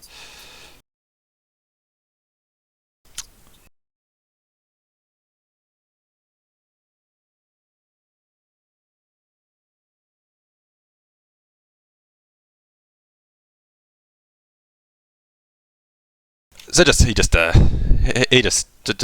said he couldn't fall back over the hill, but you 100% can. So you can't fall back over ruins, but a hill is literally just It's just terrain, that like a bump on the map. So it's 4 inches. Think Rubik Marines. Hit movement 6. So he's going to pop them at the top here, out of combat. These guys coming over here, blowing away those gene sealers. This is the Brood Lord going into those Terminators.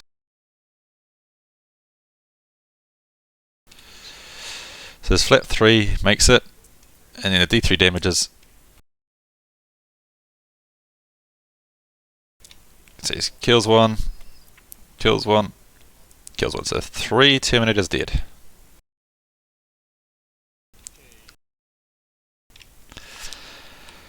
Yep. Yeah, it's looking. Yeah, once again. Let me know if you think this is after turn 1, you can see a big lead on one person. See what happens.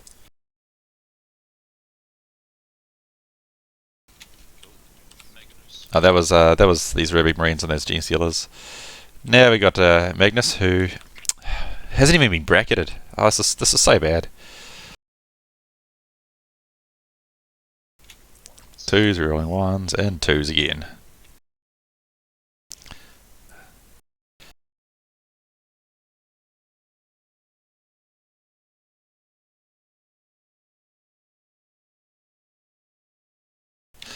How many wounds? So it's having to do with feel no pains, which is really annoying. It's like there's no real fast way of doing this. So because they got 2 wounds each, if he makes 2 out of 3 of the saves, then he's alive on 1 wound. So now he's just killed 1. So each time he rolls 3 dice and he gets 2 5-ups, it's good. So that's fine. 1 dies. And he's just putting them to the sides while he's flipping them over because they get to fight. Oh, now it's another dead.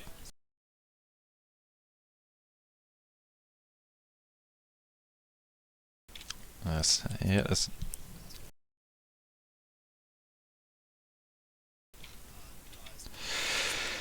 Alright, so yeah, see, so you got. Let's see if that stratagem was worth it. I mean, this is all those hypermorphs not making it. Big problem.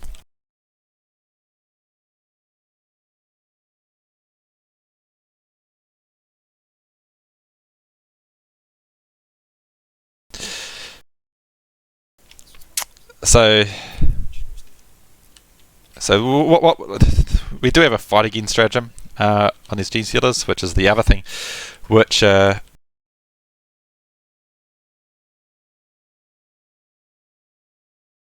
it's going to get him to about there.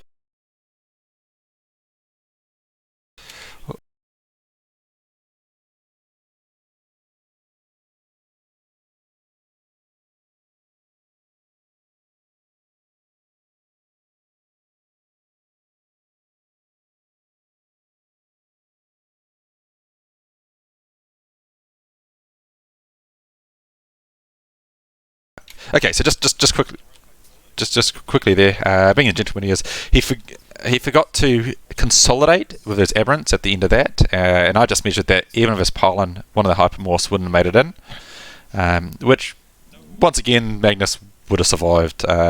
There's still a chance Magnus can survive, but Jay said, "Yep, it's fine. Do your consolidate," and now he's using his stratagem to fight again.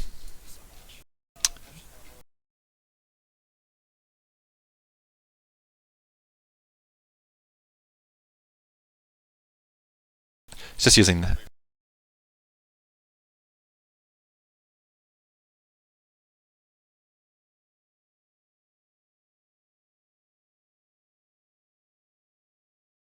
So he's just using the Hammer of the Third Eye to get a CP back, and so he's got 1 for the battle round. But anyway, yeah, so he let him consolidate. Then he's in fighting in strat to, of course, get another 3-inch Parlin, and now we're cooking with gas. Still no Mighty Heroes, but this might be enough to take a Magnus down. These are the hypermorphs. There's not a great roll, but it's all that 3-up save. Yeah, see, that's the problem, man. Like 3-up saves can, you just basically make anything go through. So No, Magnus is still going to be alive at the end of all of this.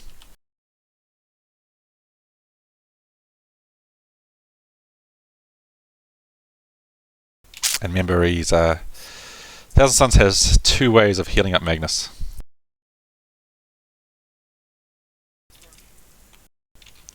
That 3-up save, man. It's so good.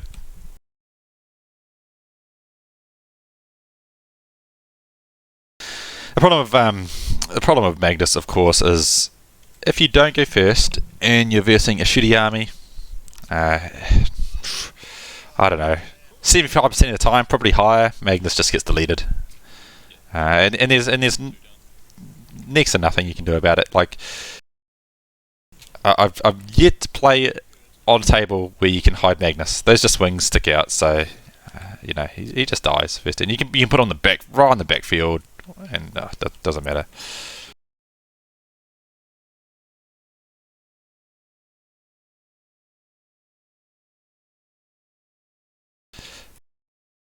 He's just using another fight against stratagem. They are different stratagems. So his Broodlord fought again and killed another Terminator.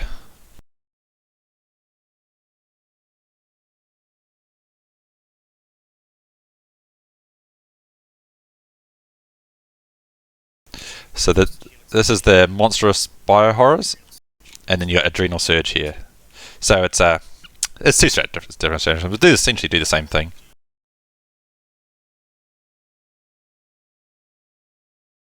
So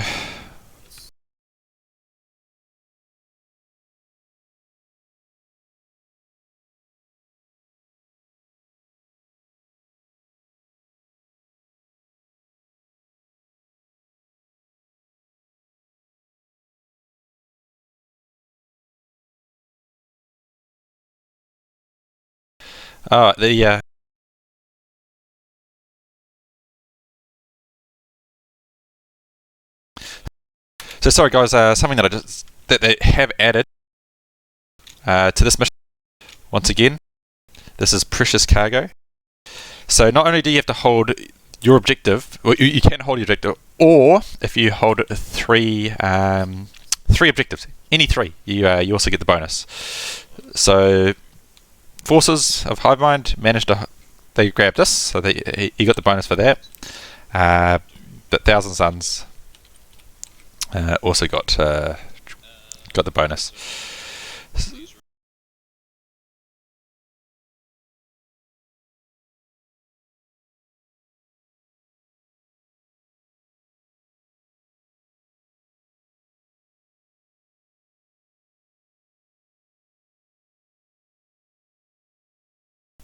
So just doing leaderships as well. I forgot about that.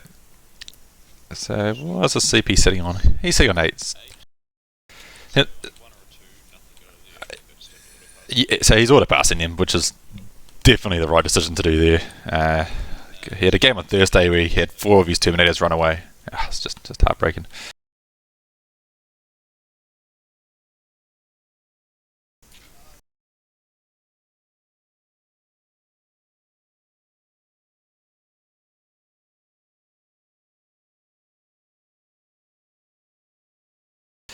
So yeah, that's the great thing about Hills versus Ruins. He used to go up the top. Let's see how this plays out. I said Magnus is going to get healed up, or he might try and bring back a Terminator or something like that. So many things. These guys can get smited. I mean, they got their 5-up Feel No Pain, but I don't know. He's just I mean, he could play it ultra safe and fall Magnus back and just have these very big Marines kill the Aberrants, and then and smite the Broodlord away with Magnus. That could be a safe play and not even go over here, because these Gene Stealers, I mean, they'll kill these guys, right? And he'll bring them out and kill these cultists now that he's brought them closer, but he probably won't want to string them up too much. But he'll hold his objective and get the bonus. Swarm Lord will swing in, but then he'll have hold this entire side, which is also very fine. He'll be getting his bonus each turn, and he'll getting hold more if he plays it safe that way. if he doesn't play it safe, he could probably still kill all this and then kill all those, and it's this game. It'll be a quick game. You know, sometimes a good game's a quick game, but playing out for 6 turns is great, but you still want it to be fast. Just a bit of an overview shot of this, and I'll see if there's anyone saying anything in the chat.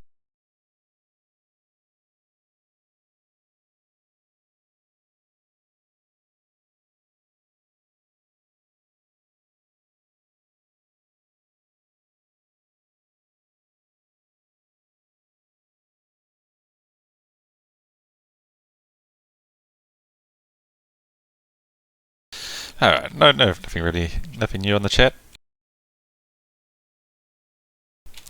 As I said before, I really would be keen to try and get some new players. Not new players to 40k necessarily, but some of different armies who are keen to do just have a game. I don't disrupt your game that much. I'd sometimes just say like stop for 20 seconds. But I should have timed it. Actually, it'll be on the stream how long this game takes. Okay, so he is falling back Magnus, which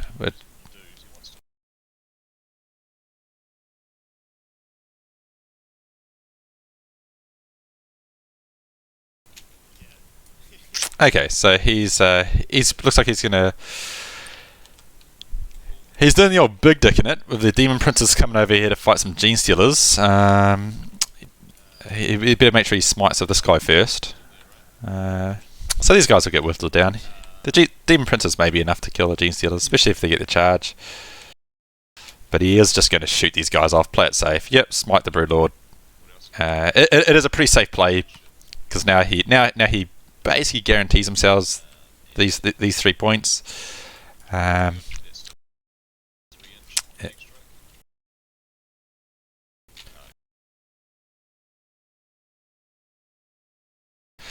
Oh, something that sorry guys, completely just forgot about. This is not over yet. This is a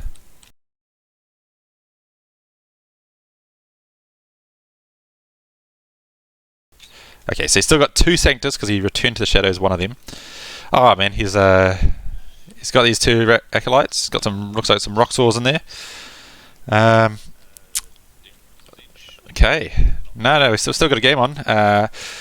Like I was saying at the start, these guys have got that charge, that 8-inch charge, and only 1 CP. And if he uses that CP somewhere along the lines before this happens, oh, he can fail those charges, and then these guys could do very little. Interesting. But I don't know if the rock saws going into Magnus would be a great idea because. Yeah, like you want 2 squads. Okay,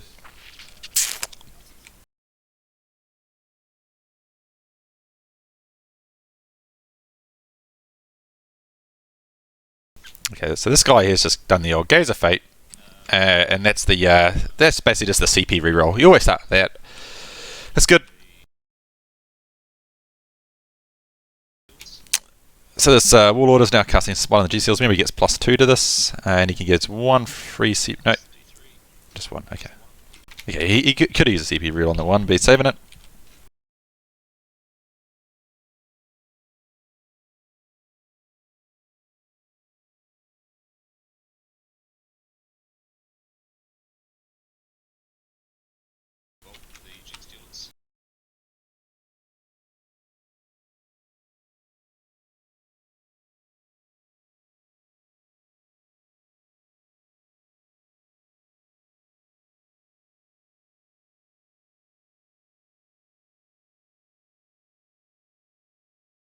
He just cast Deadbolt and failed.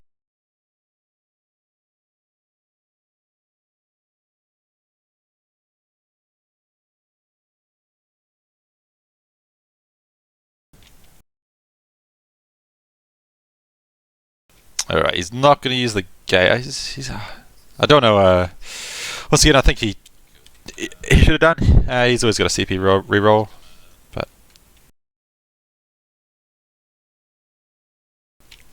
keeping too many GCLs alive, man, and it is a bit of a problem. And he's and as he's smiting,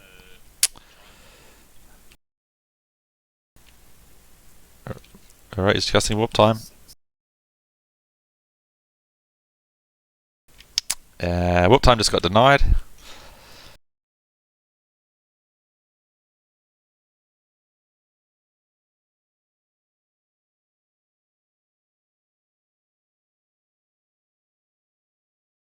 Right, now Matus is going to cast on up.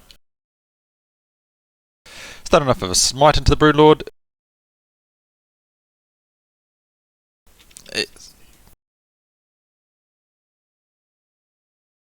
So +2 from Magnus, and then -1 Colt.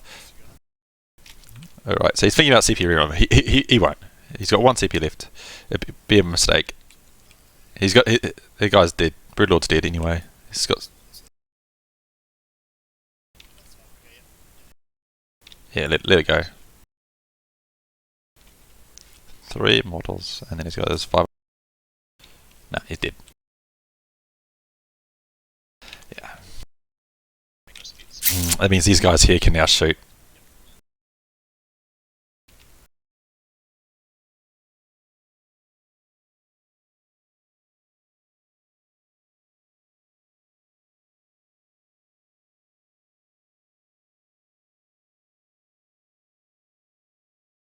So you need to heal Magnus. For the stratagem, you have to have a 9 of a cast. So he's weavering himself. That's what he wants.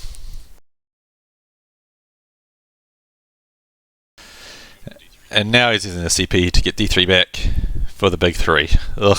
There's nothing worse when you're chipping away at someone with 3 up, and that was on Weaver, so he's got a 3 up save again. You're chipping away at the 3 up save, and it just gets all your work. Most of your work has just been stopped. Ugh.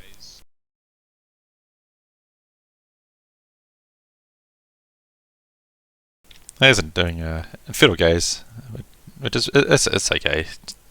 Does 1 mortal.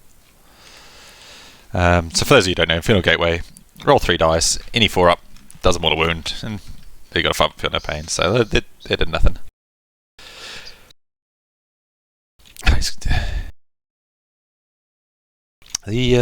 Ooh.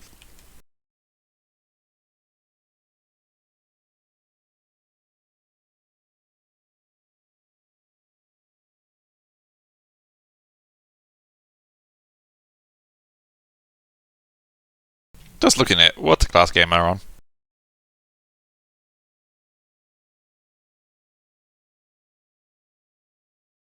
So you tried to class Glamour on the Ribbing Marines.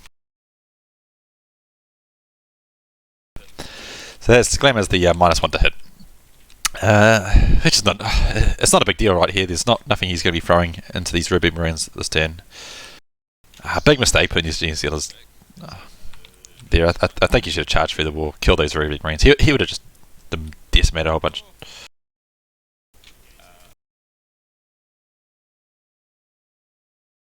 So he just perils. Now he's using his gaze. So it fails, but he doesn't mortal. It doesn't perils.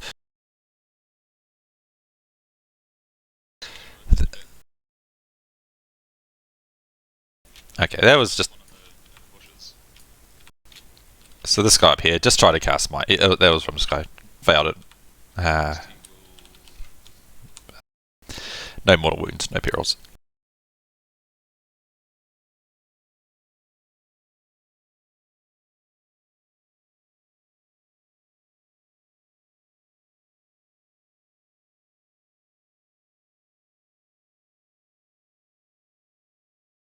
So it's just looking at who to present. That's the that's the +1 to hit. So it goes off. Like he needs any more firepower here. And then it's going to throw a smite out and it's going to kill some Gene Stealers. For the big 3. Their charge is going to be hard, but it's fine. It's totally fine.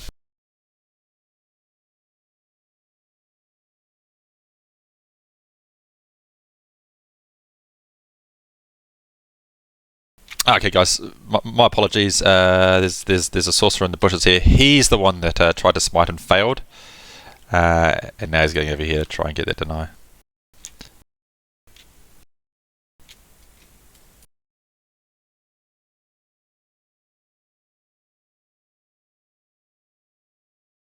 So it says D3, but because he got 11 on that, but it was only 1 anyway.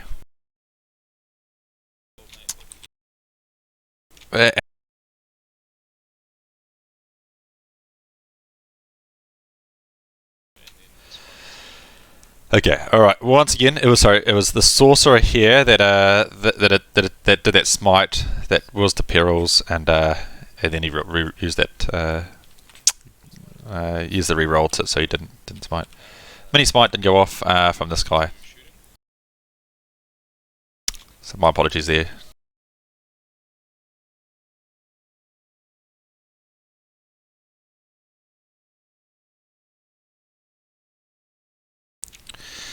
Ooh, let's go shoot some cultists at them.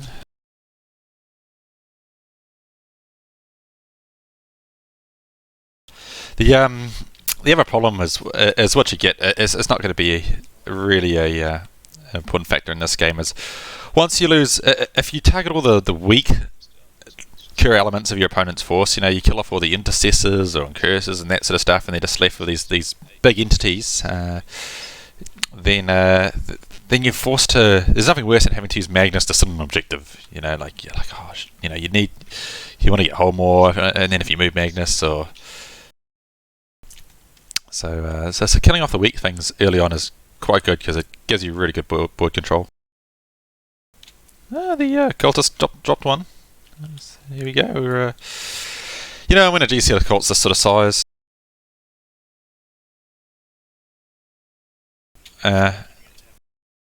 and the other big problem here is because he's not in Synapse range. These guys they're not fearless. He doesn't have 2 CP to auto pass them, and he's lost 6 already. So he's going to be losing some.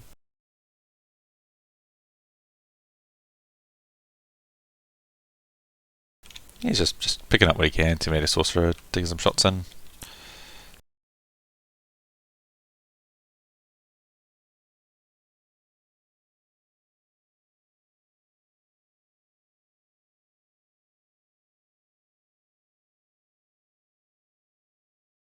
So now these guys got freed up from killing that Broodlord. These guys can shoot it on in.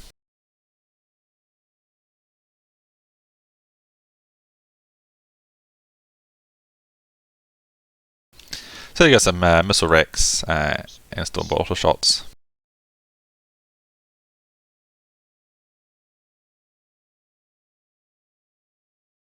So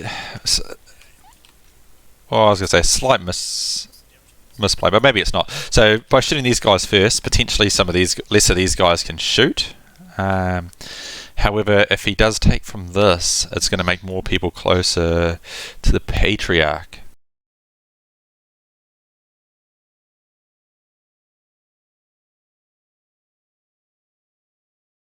Possibly not. Yes, it's still going to have more people being able to shoot that Patriarch.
My apologies again, guys.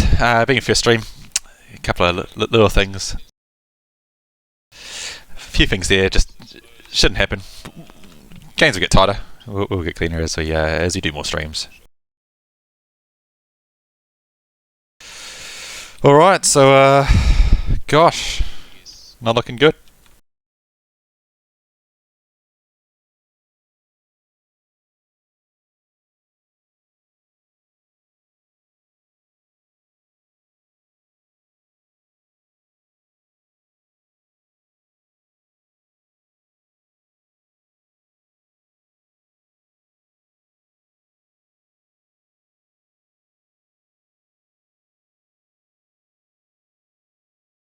They're just measuring up now, just which guys can shoot the Patriarch and which guys can shoot the Calamorphs. So,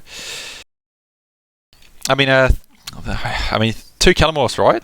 Two Hypermorphs, sorry, can still do some damage.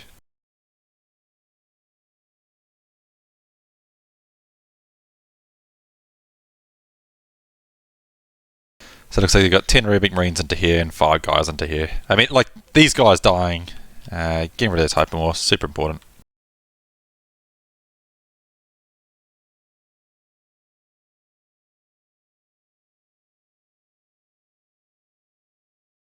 So like with leadership 8 as well, he's got no CP to auto pass, so he's going to lose some leadership, lose some models again. Yes. There we go. Yeah, so bad luck on those Philippians. Oh.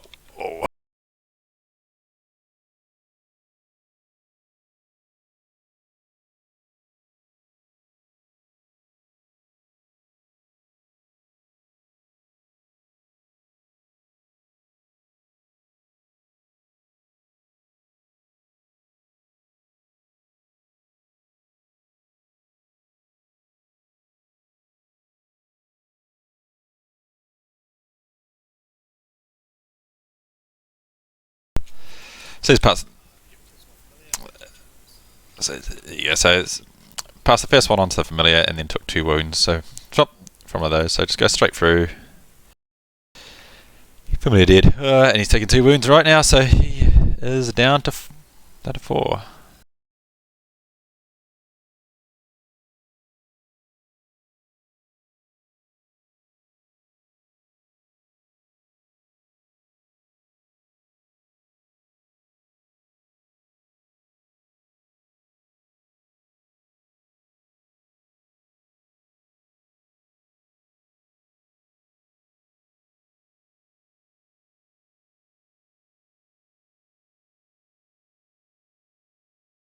So because he got rid of some models, there's at least 6 now that can shoot the Patriarch. So sorry, he's just spinning the. It's 1 CP, guys. 1 CP to fire twice. Ugh. Oh man.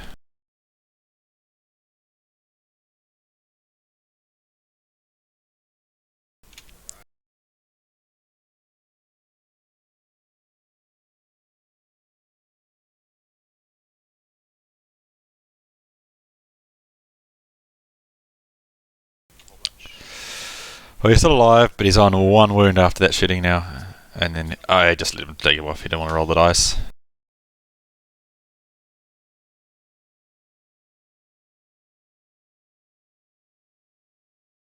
Well, he's not going to get this objective, unfortunately, now.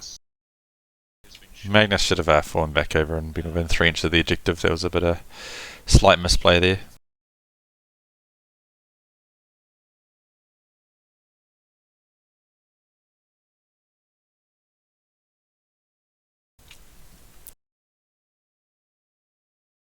He just rolled to the charge, failed the charge. He's just losing, lost 2 more gene sealers due to leadership.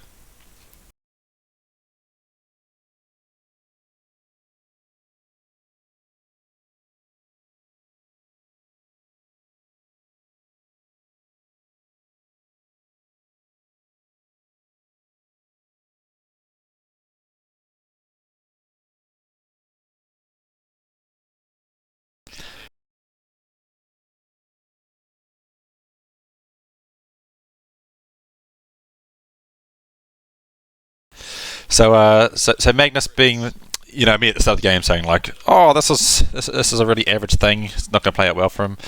But anyway, he just got two. One for beginning and ending your phase in your opponent's deployment zone. Easy, cool. And one for killing a character.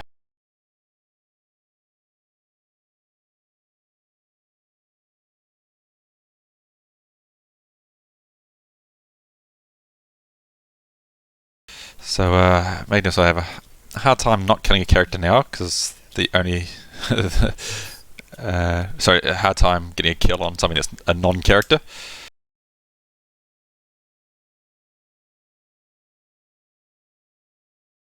So if he makes a charge, these guys down here can still fight. Remember I was saying at the start of the game, if you missed it, you can't block things off now. First rank can still fight. I mean, Swarm Lord could put in work. He ain't going to kill 2 Demon Princes. He'll kill 1, and then all of this are going to kill the Swarm Lord. He's abandoning the objective, which, yeah, he's still going to hold this objective, so he's going to get hold 1, and that's his priority objective. So he'll hold 1, get the bonus this turn, get kill 1. That's it. I know he's bringing. Oh, that's the Patriarchs bringing back. So he gets a hold 2. Not going to make a difference. Oh, well, actually, it does because he holds 2. But yeah, again, I keep forgetting. There's all this stuff to come in. Let's see if this is like the last hoorah. It's not a lot of points coming in. To be fair, though. You know,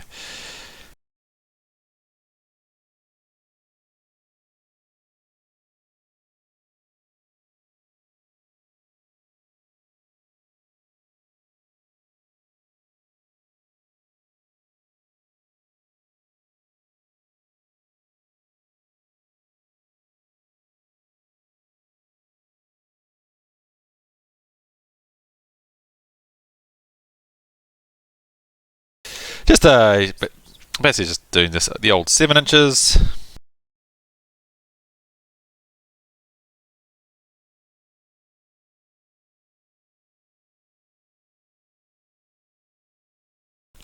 So this is Sanctum. He's got the dagger of swift sacrifice.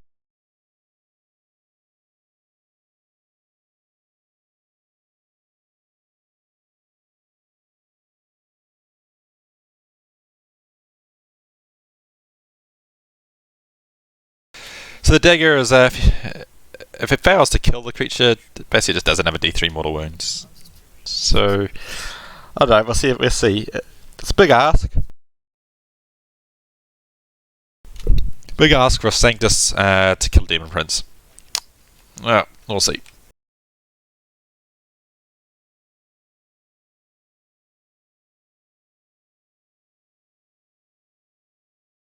Every dead bug is a good every dead bug is a good bug. Yeah, it's interesting though that the Space Wolf player is back in the Thousand Suns player, so.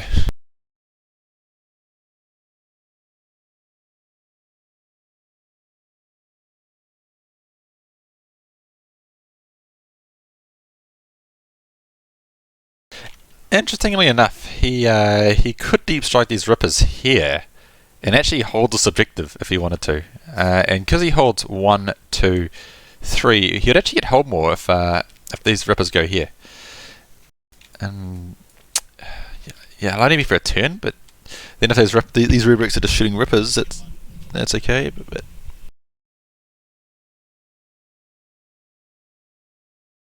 and now, and then yeah, here we go. So he's going to try to get these guys.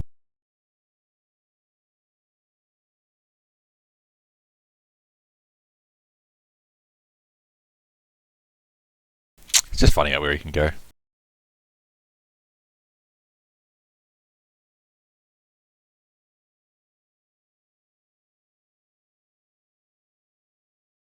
He seemed to be a Thousand Suns player too. Nice. Nice. Thousand Suns definitely have some cool models. The other thing with Psychic Awakening, this campaign which Games Workshop said it's going to be having the most biggest impact on the galaxy ever. Bigger than the Horus Heresy. I guess bigger than, I don't know if they said it, maybe they did. Bigger than the War in Heaven, and yet kind of nothing's really happened. Magnus bringing Prospero and his little system back into real time. It's kind of something.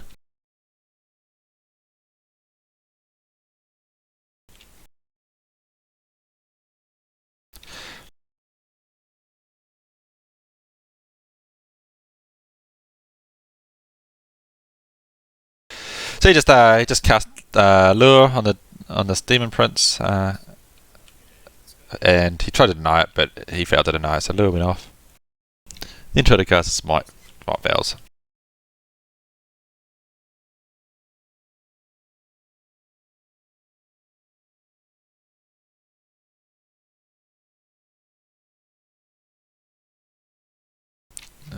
Okay, he doesn't have.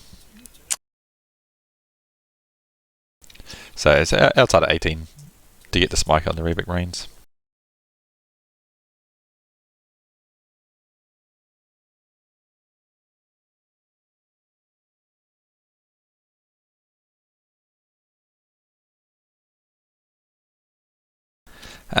So this is sorry if you guys didn't meet. This is opposite.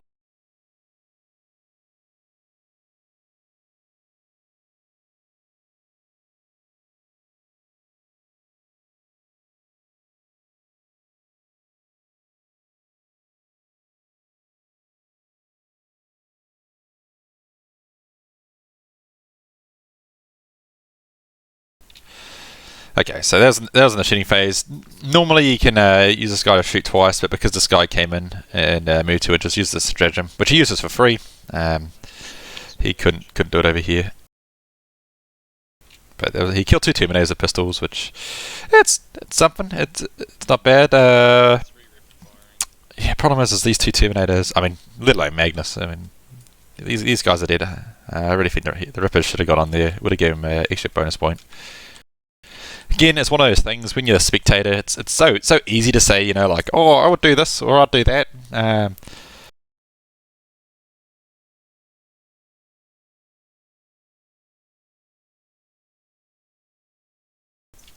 you go. So you got some.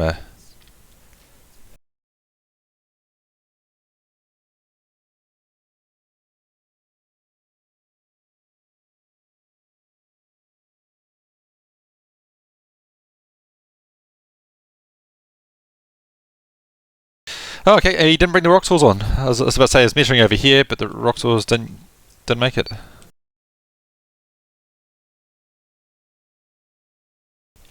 Did the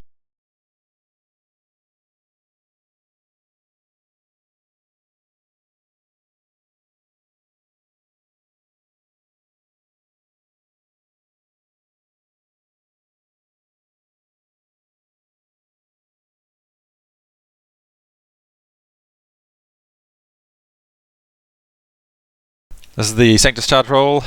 Yes, 6. He's going to use his last CP to reroll that 2. This is kind of big. Yeah, he's in. Alright. So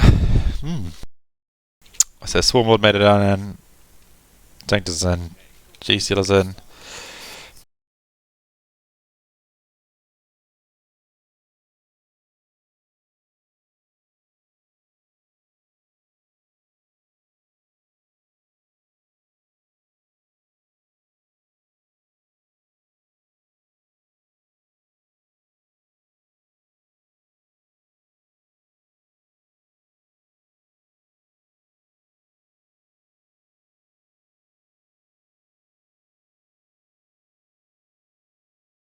Just saying he's got a heroic intervention of his infantry.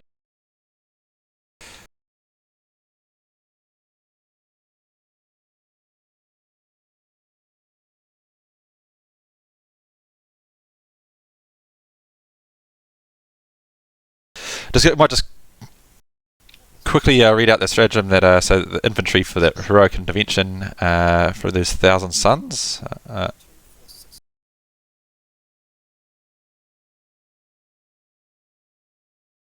If I can find it quickly.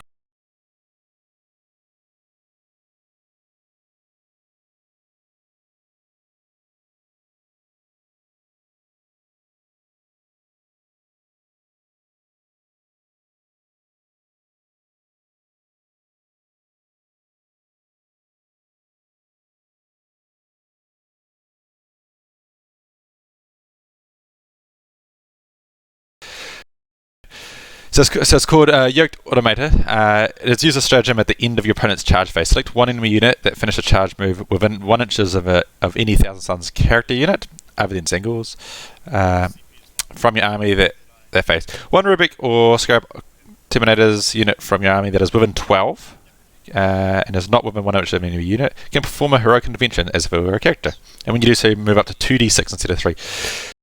This unit from your army must end that move within 1 inch and not within 1 inches of any other enemy unit. So he needed a 12 on the dice, but interestingly enough, yeah, you can do that. Something just to be aware of. And as I missed, the Sanctus came in, and you guys might have seen the dice rolls. I missed it. Went over there and smacked over that Demon Prince. It's kind of pretty big.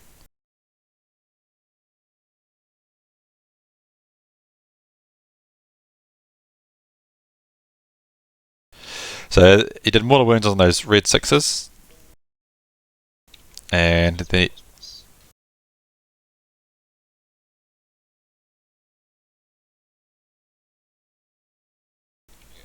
so he took 2 mortal wounds. Thankfully, see that 3++ man just saved him.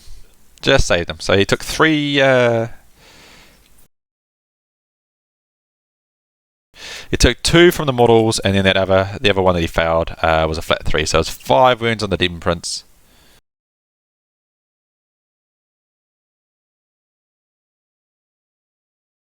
So Demon Prince, yeah, you go 3 down to 8. So he took 5 wounds. Could have been much worse if he didn't have that 3-up save. He'd have been in trouble. I think this is the Gene Stealers now, just smacking over those Rubik Marines.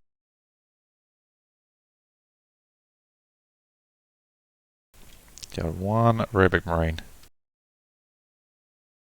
Just doing this consolidate now.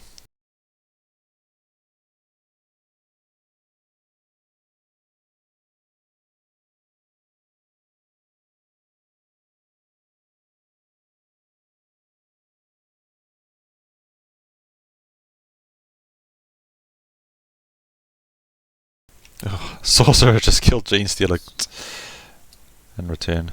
Ha.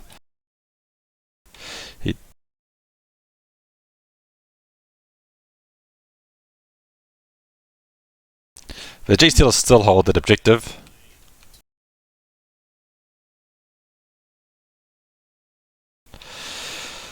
So that could have been much worse. He only killed the 1 Demon Prince.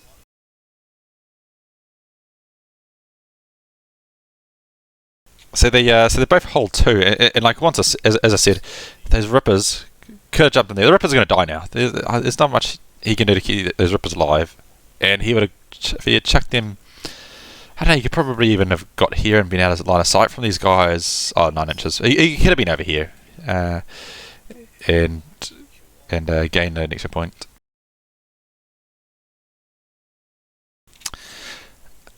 So you go behind enemy lines. You got 1 Headhunter, and you got hold 1, kill 1. They hold equal, and 1,000 Suns got kill more.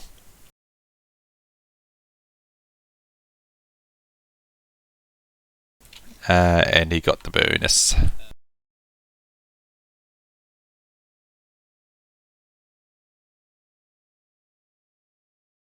And so there you go. Now score at the end of that, 9-12.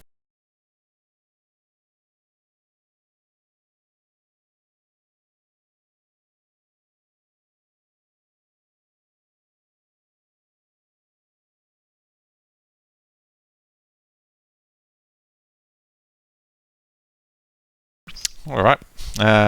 Where's Magnus going? Okay, I don't get display. I don't get display. Surprised Magnus isn't coming over here and dealing. I know it seems like a lot of points to waste on killing some rippers or a Kalimorph, but Magnus is, you can warp time and eventually get over here. But big deal, you need something. You need some presence in this board, and just using Magnus just to clear up this stuff is going to be pretty good. Otherwise, that Kalimorph comes along, draws line of sight, kills these two Terminators. You're you just throw some points.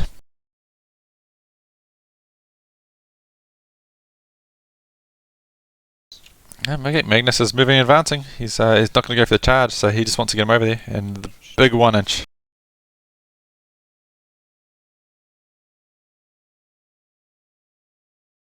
Yeah, it's once again, being a spectator, it's so easy to say, like, oh man, I'd done that if it was me, but I don't know. Yeah, it really feels me. I'd have gone over here, killed those, and then okay. So it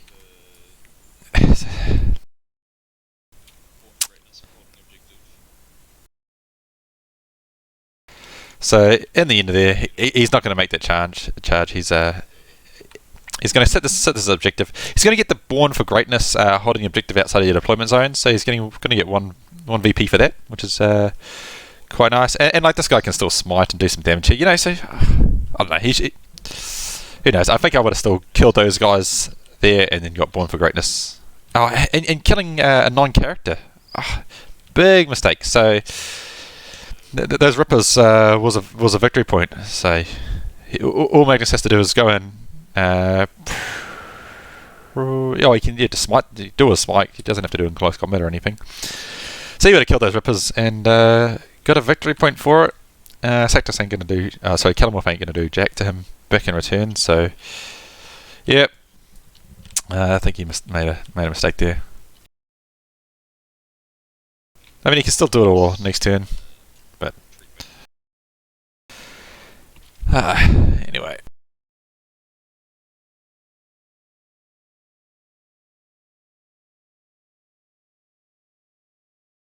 Lehman Ross better come back.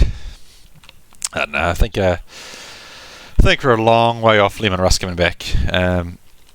Let's face it. If anyone's coming back, it's the Lion. There is no fluff or anything like that they have to add to bring the Lion back. Literally, he just steps out of his bedroom. His alarm clock goes off, and he's back. And then he's got. I mean, the scary thing about the Lion is potentially he's got an old school chapter, coming back. The Dark Angels didn't really like old Gilliman's the Astartes Codex, breaking them apart. So he's going to have a legion. He could have a legion-sized force coming back, and Lion being possibly one of the best tactical minds of all the Primarchs. It's probably not the hero that Gilliman wants, but it probably is the hero that Gilliman needs. Because he go and spank her. I mean, Mortarion and Magnus, they haven't got the strategic minds to be able to go toe to toe with Lion. I don't think, not a chance. And it'd be a big threat to big threat to the Chaos. It'd be not bad. Okay. Smite from the Demon Lord. It does not go off.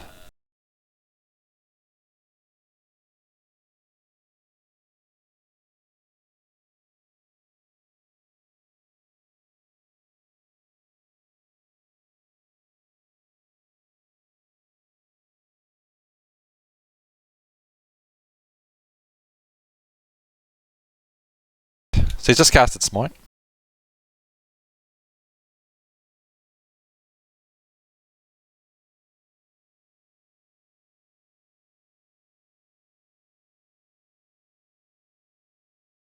So there's a 7 after the -1 to cast, and he's going to try and deny from the Swarm. Oh, big deny.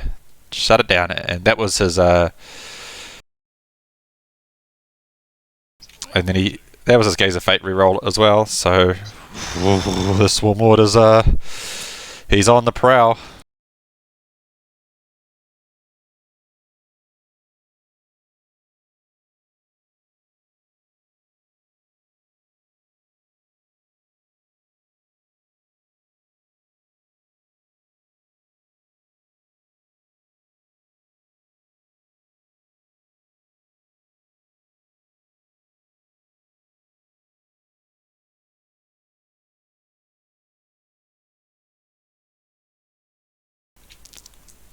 And that's a second smite denied.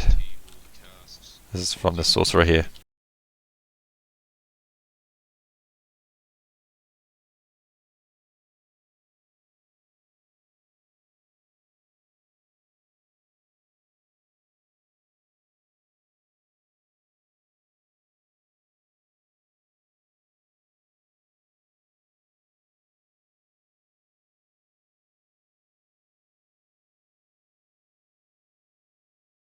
That was a warp time, and it failed.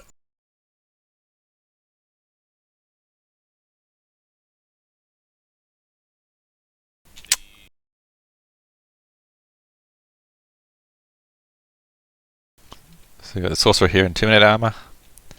So he's got Prescience and Weaver of Fate, so the old Prescience. and it fails again.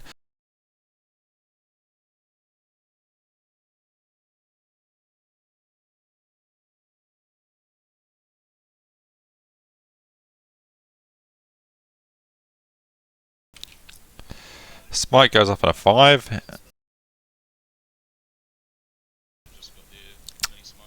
And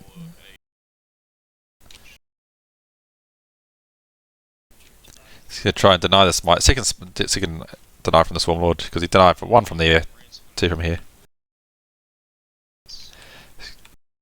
Ugh.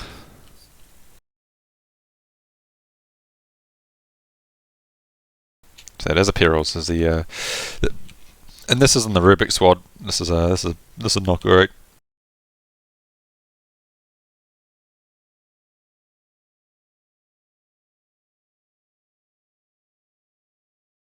So it goes off.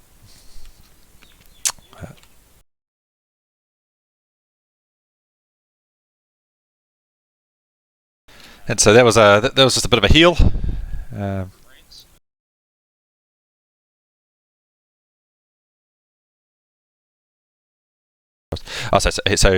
He didn't use the 1 CP to reroll the dice for the not perils. New stratagem from the Psychic Awakening book. 1 CP. When you perils, you don't perils. Pretty simple. It's pretty nice.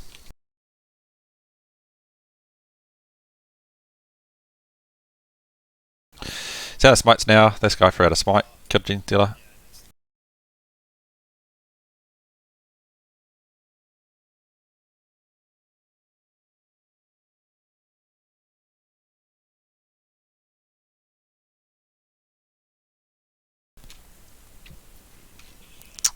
Alright, here we go. Infernal Gateway.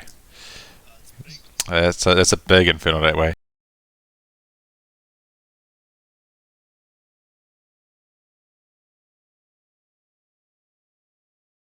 It's not the big one. It needs 12. It's 11 plus. So 3 to the Rippers, that kills the base, and then 3 to the what was it? Sanctus? Kill them off. Okay.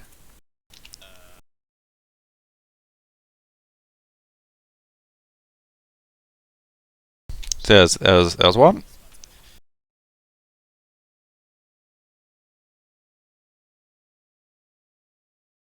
Yeah, it's just deciding what his last 2 are. So he's going to Weaver himself. Because he's still got those rock swords to come. So he's got that 3 up and 1 again.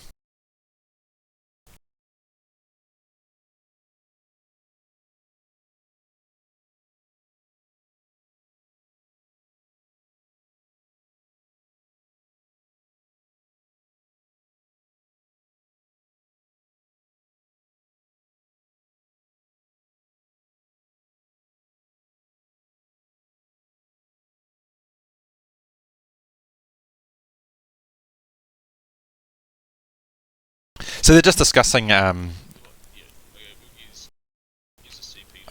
So the Gene Stealers have let him go back because he meant to heal up Magnus D3 when he did that cast on a more than a 9, which he got an 11 for. It was an Infernal Gaze, and he gets a smite off. It's just a D6. That's another base. So there's Magnus. Man, there's so all that damage is just back up to 15. Even Roxor's going into him at this point, man. Not going to kill him.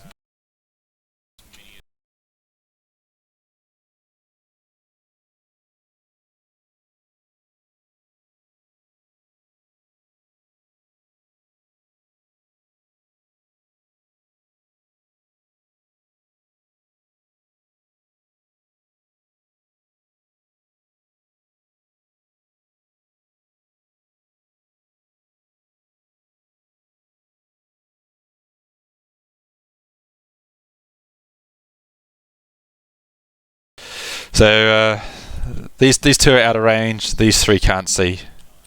That man, look, that's that sword. Just that sword, right? I just, yeah. I was gonna say, you know, they should make it so you have to see the body, not their weapons. But yes, how do you do that with NIDs? This is just part of their body. It's interesting that they hold their swords still, actually. You know, and I guess so they can still use their hands for other stuff. You'd think it'd just evolve and just turn into a sword that you can't drop or be disarmed. So 3s, rerolling 1s.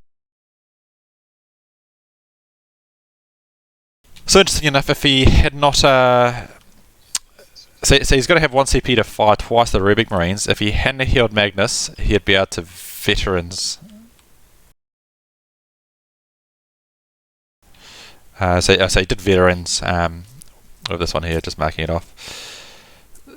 But now he won't be able to fire twice.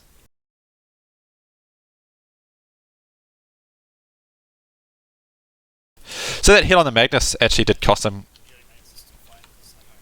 So, I mean, like if you look at it, it did 4 damage. If he had another CP, he'd do another 4. Still not going to kill the Swarmlord. So, still wouldn't have killed the Swarmlord. Would have bracketed him.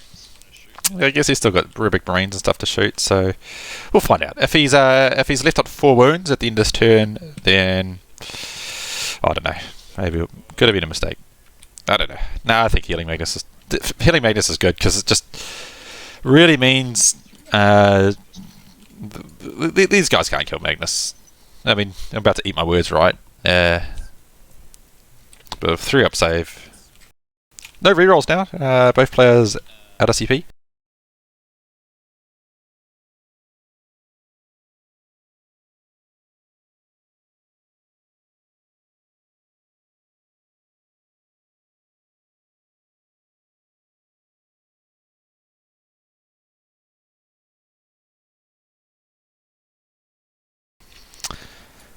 Alright, so both out of CPs. No way of getting it back.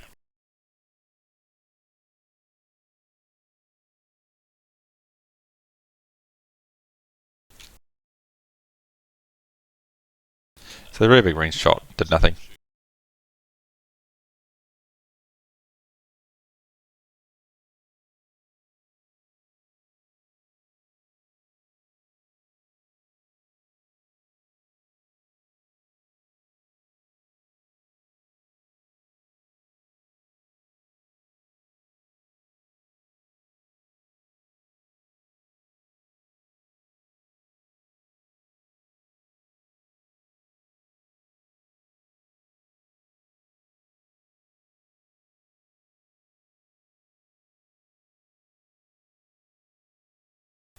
So it's just the cultist shooting into the Swarmlord. Just 2 wounds. Hey, good cultists.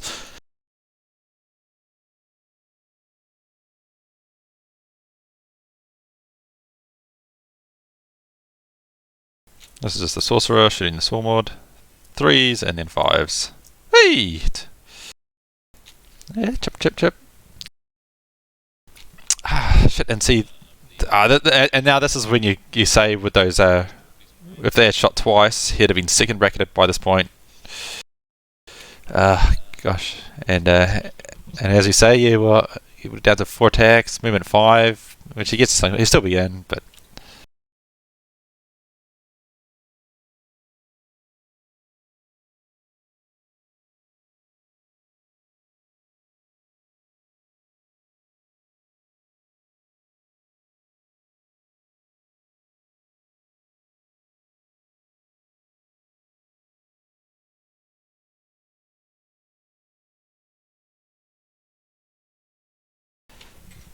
So interesting enough, he's going to charge the Sanctus. Not sure. Interesting thing, if he does, I didn't make it. Is if he had charged and then he had placed all his cultists along that line, this guy, he had to be about outside of 3, so he doesn't get heroically intervened. But he could block off this guy from coming up. Oh, and that would have been a good play. Oh shit! So there was a leadership test. That's just fighting. So the sorcerer there just smacked over those G-Sealers.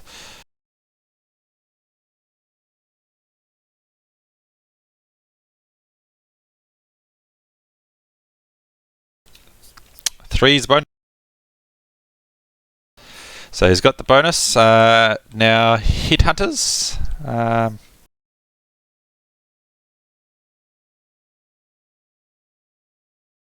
So you got one behind enemy lines. So he gets one more here for Magnus holding the objective outside of your deployment zone.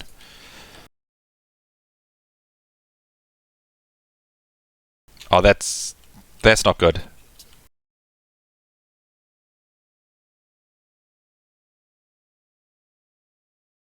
So that's really not good. He ran away from leadership. Magnus doesn't get that kill.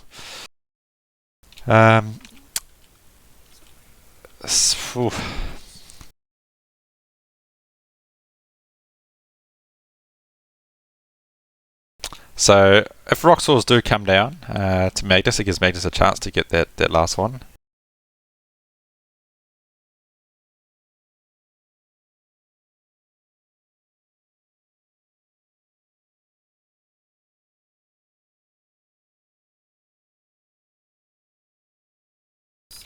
These hills are really obnoxious, aren't they? They're not ruins, you can't just run through them.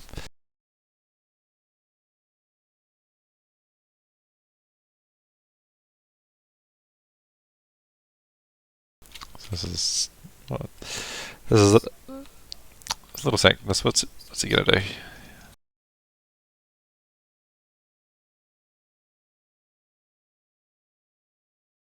I don't know. What could the Swarm Lord do? Could yeah, okay, so the Swarm Lord here can move. I don't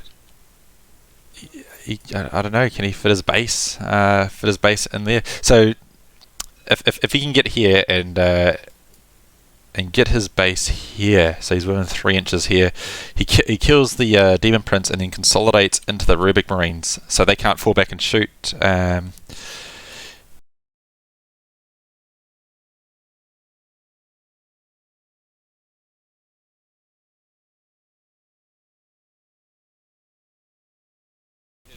So if he does do that, just checking.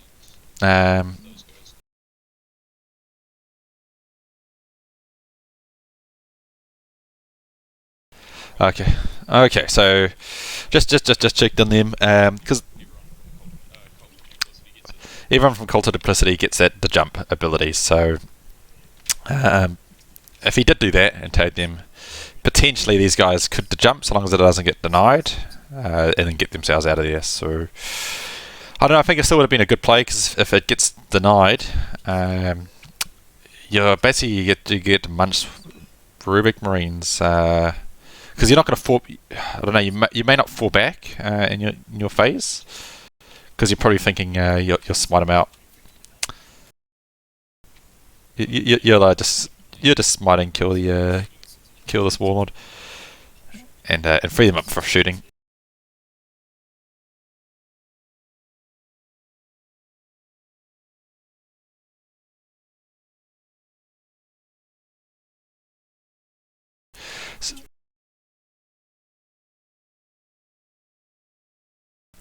So Sanctus has popped up. He's hit his wound. He's done a mortal wound in addition,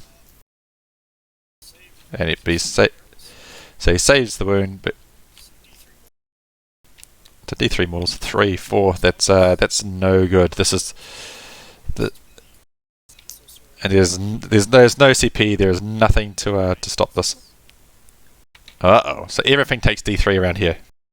This is not good. This is the way back into the game.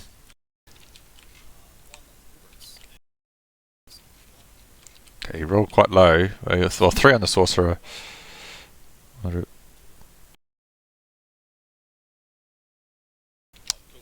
So he took 2 wounds. Sorcerer's dead. Those Rubiks took a wound, and these guys took a wound. Oh dear. Oh dear. That was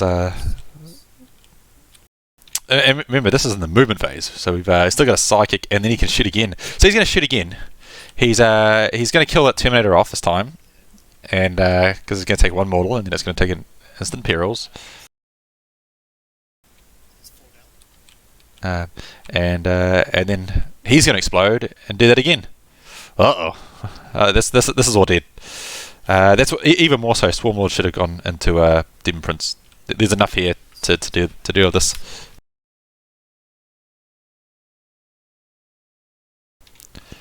So I guess the Acolytes are going here now. I wonder what he's going to do with the Acolytes if he's... So he's probably going to go into... he's going into the Rubik Marines. And there'll be no Overwatch, because it's beautiful, beautiful terrain. Nice. Now there is still a Magnus, of course. So... and Magnus can... given the right engagements, can solo everything that's left on this board. Just about, He just can't be everywhere at once. Just bear in mind, we're at the top of 3, so there's still a lot of turns left. And ground control, oosh. See if he manages to pick off this Calamorph. I don't know what he uses to kill the Calamorph. Does he move these Terminators around and shoot the Calamorph? Does he send Magnus? See, Magnus should have killed him there and then warp timed him, and then he'd be back out of the section pretty quickly.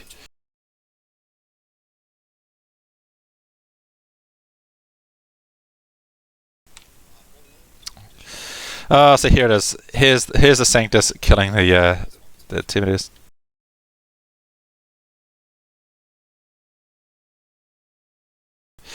So as I said, there was no point even rolling that save, because the 1 mortal plus D3 mortals. Ugh, two on the Rubiks, 2 on the cultists. Whoa, this is man,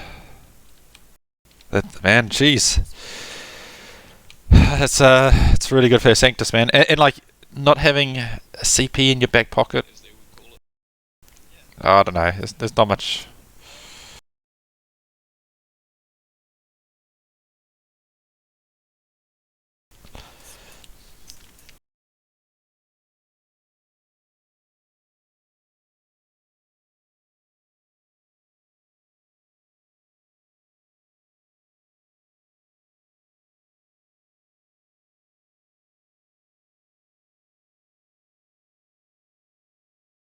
So just checking there. So you have to measure on a diagonal down, and so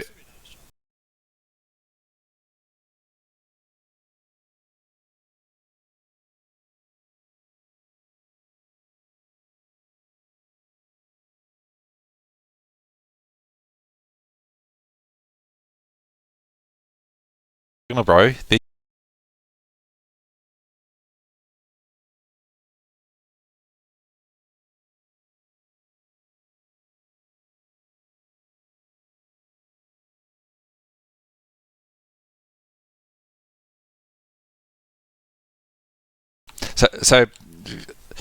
What happened here? When you're on the top of a hill like this, because on a you measure 9 inches here, so he's 9 inches away. But when you charge, you have to charge to here and then 4 inches up. So he's actually turned this 9-inch charge is now a 12-inch charge.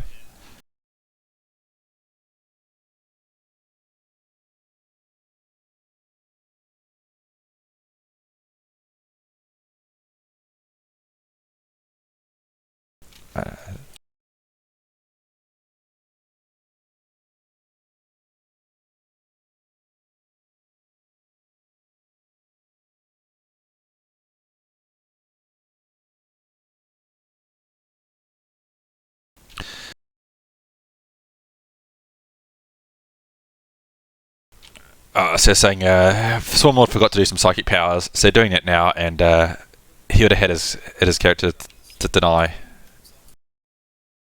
So he's denying those guys. This is Modern Beyond. Does it not deny?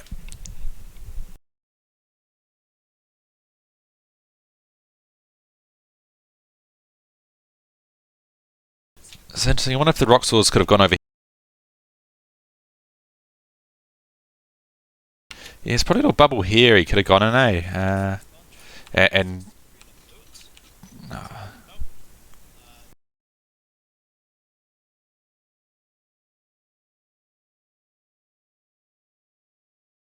this is Swarmy.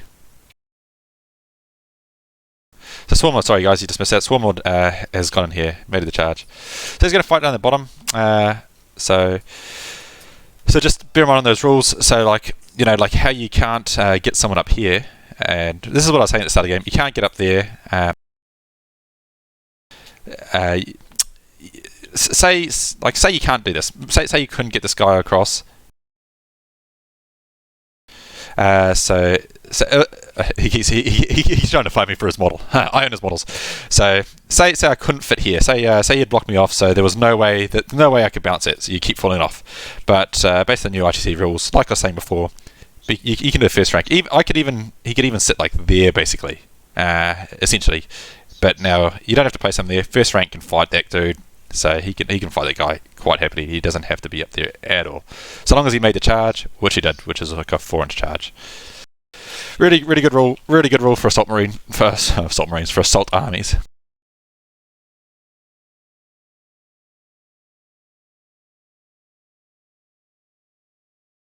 Really, another thing I want to hear in the chat is what would you do to fix doctrines, combat doctrines?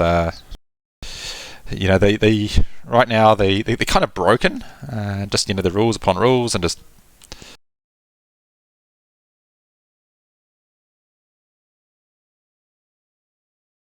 Sanctus is charging everything in. Yes, you get 7 inches.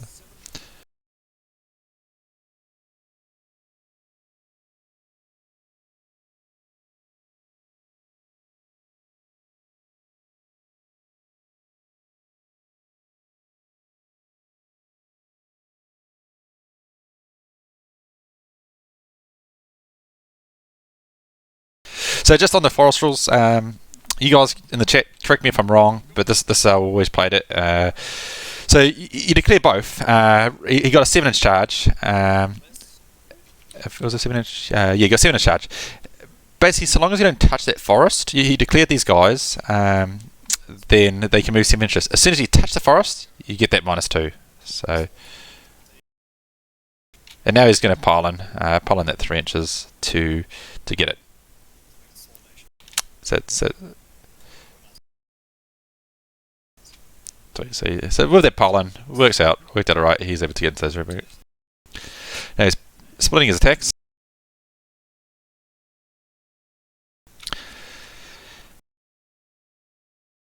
So interesting combat doctrines. The thing that I would change is combat doctrines move up every phase, every battle round. You don't get to choose if they move. And now you got the stratagem that can be used once per game to turn back the clock, but it does put Iron Hands, means they only get 2 turns of being awesome, and then they can become quite average. And a lot of armies, you can survive 2 turns, you can hide for 2 turns, and I think just overnight makes them so stronger. Okay, so Swarmlord just obliterated him. Shivers Sanctus obliterated those Ripping Marines.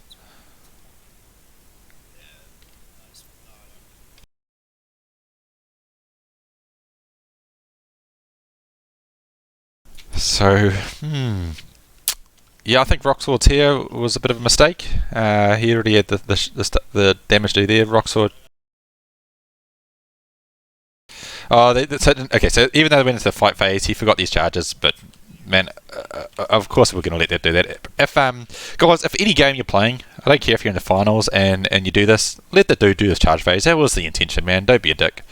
Most tournaments have don't be a dick rule. But man, if you didn't let someone do that, man, that is like obviously no matter this has not affected what you were doing here whatsoever. It has have no impact regardless of how this went. You could have rolled all ones or all sixes on every dice, and this would not have changed whatsoever. So yeah, don't be a dick. And so they're going to be fighting through the ruins, so which is perfectly fine.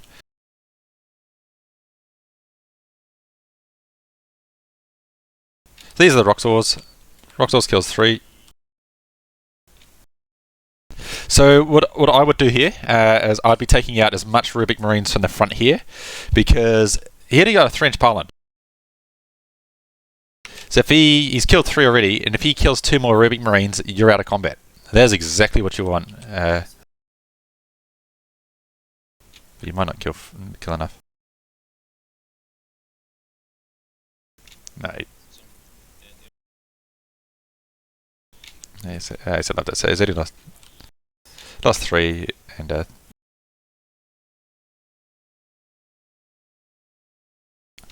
so yeah, he took the 3 from here. I think that was a mistake. If he had taken, yeah, so he can still jumped himself, but so you know, here's the thing: is if he had taken it out, he wouldn't even be worrying about it. He wouldn't even have to worry about the jump. So just another psychic power, man. You can always fail. He's got no rerolls now. You know he'll which Demon Prince has the? He's still got Gaze of Fate. So it gets him his reroll potentially, but just still.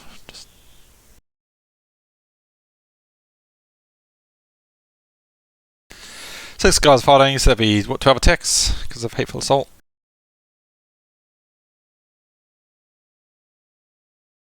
Here we go. Yeah, and we're hitting on 3s, winning on 4s.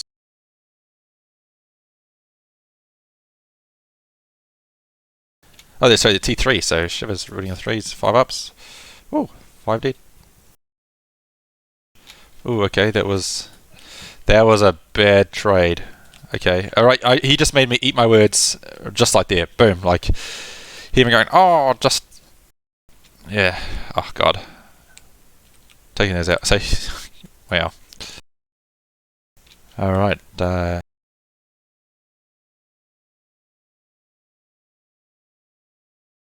he's not going to consolidate. Which I think I would have done. You come 3 inches,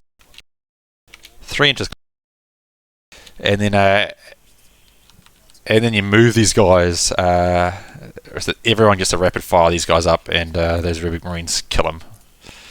Magnus has got his point, so Magnus goes and kills Calamorph, maxes out that, and the.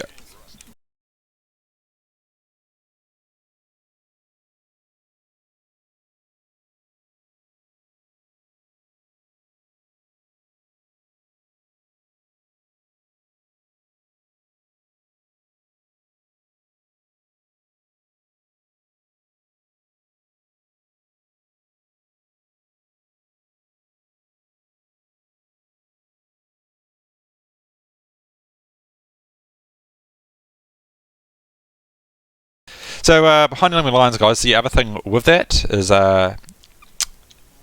if you have 3 models behind enemy lines, 3 units, then you get 2 points for it. So he just maxed out behind enemy lines in that 10. It's a shame. Yeah, that Thousand Suns can't get one more unit over here. He doesn't need it. He doesn't need it. Oh, this is a mistake. This is a big mistake. See what's going to happen now. This Calamorph now could kill these Terminators. There is nothing left over here to deal with that Calamorph. Then it'll be very hard. Oh, well, not hard, but now then he has to actively trying to go and seek behind enemy lines. And yeah, I mean, sure you can. He'll be smiting the Sanctus away. Swarmlord, he won't take. He can't really take Magnus. So I think leaving this Calamorph. I don't know. We'll see what the points are like. Where are we sitting at? It's pretty even, and 4-point ground control. Calamorphs could get one, and yeah, like ground control is going to be hard. It's going to be hard. He's running out of things. But what's he going to do?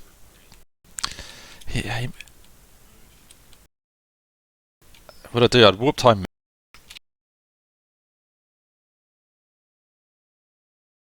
Yeah, warp time Magnus here and go into here. That would be the play, because you're not going to make it over here. Warp time over there, charge in, and if Magnus kills these guys, yeah, I know I've said this a lot, but that's pretty much game.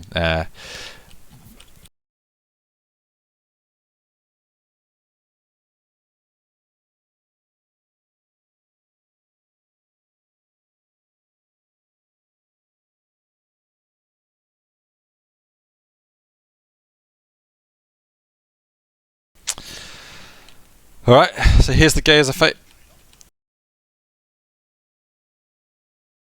It goes off. It's another Pieros. So that's the free reroll. And with no CP currently on you, that is it's good.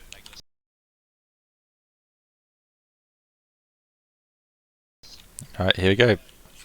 Yeah.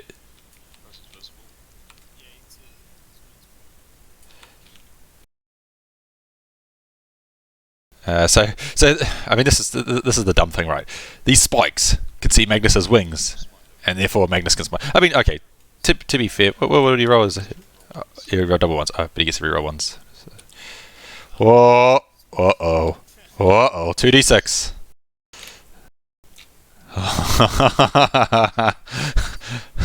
Well, shivers me timbers. I mean, there's Magnus for you, buddy. If if you haven't got some way to just one shot him in one turn, Magnus is just going to clean up. There's no longer enough firepower left. Swarmlord could spike and possibly kill him.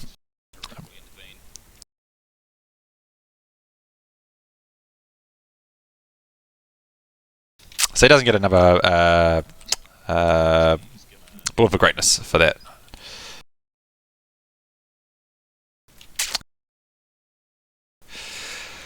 And oh my god! All right, that was his first cast.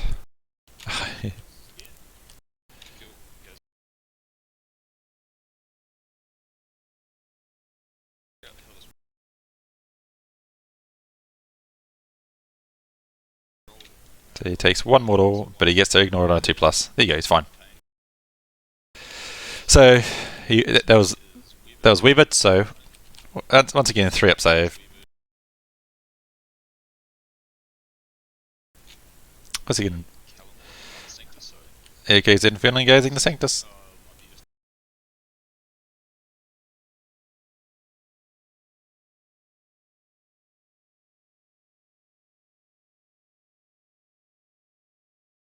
It's 24, it's not 18. So Infernal Gaze, Infernal Gaze.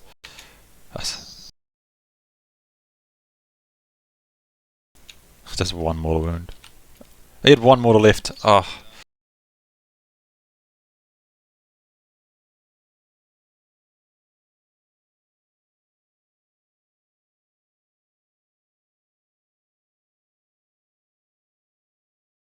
So 24-inch smites on the Swarm Lord.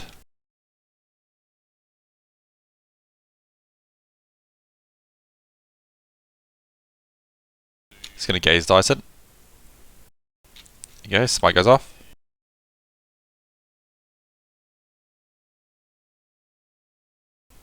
No, it's not denied. D3. No, it's just the one.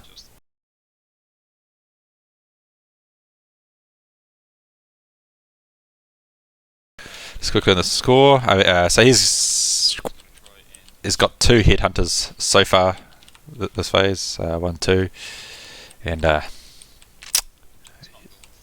Yeah, he's easily gonna pick up the last one by the end of the game. He just yeah.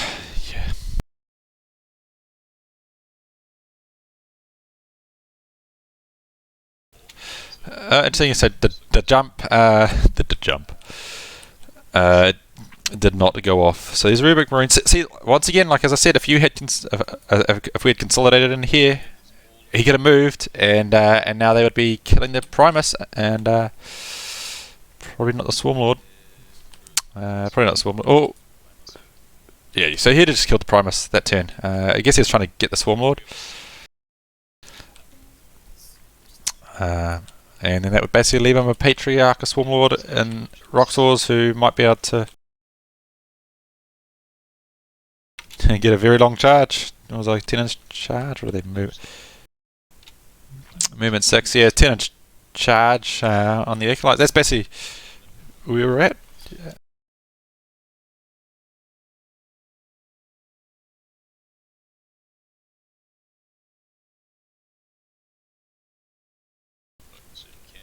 So once again, lame little sword. All but one can see.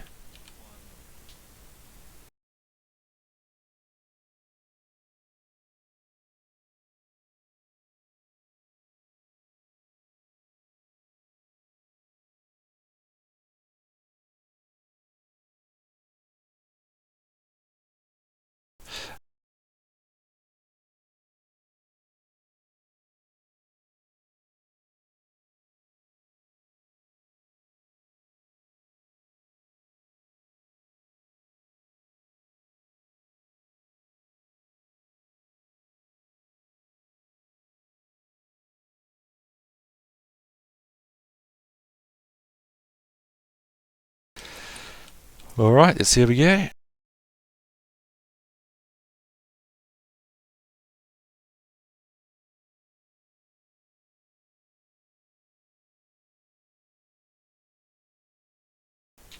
That's one.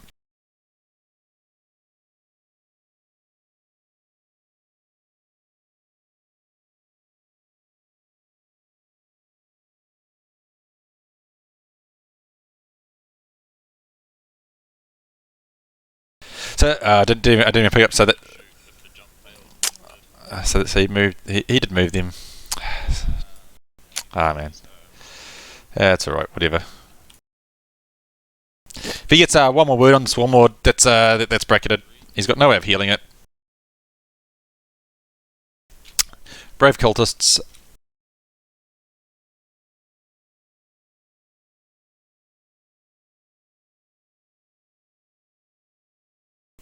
Hitting 6s. Nah.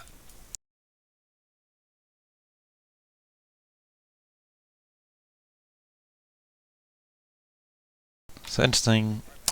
Can this kill him off with a 6?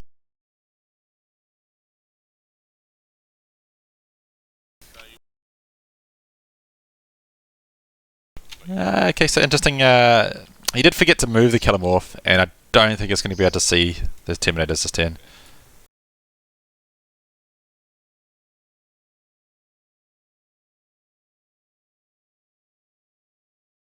You're going to have -2 to your charge.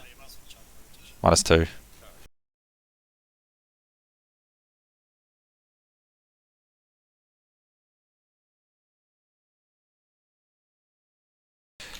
Two hidden. You got 2 headhunters. You got 2 for hit. Did you give him the hit 1 from behind enemy lines? So you got 1 for behind enemy lines.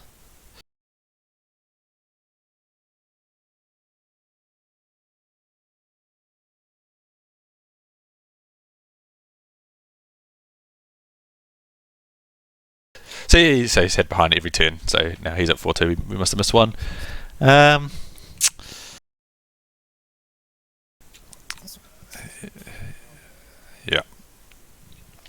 All right. It's I mean, what could he do?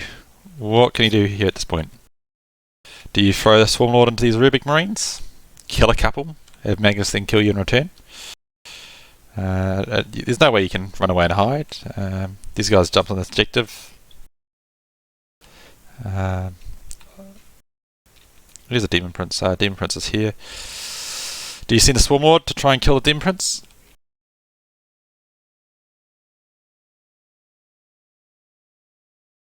No, Kalimov is running here, so... and if he cleans up his the way he does his cultists... Now, what do you guys... Oh, it's probably only 12-inch range guns, right? Okay, so it's not going to do anything.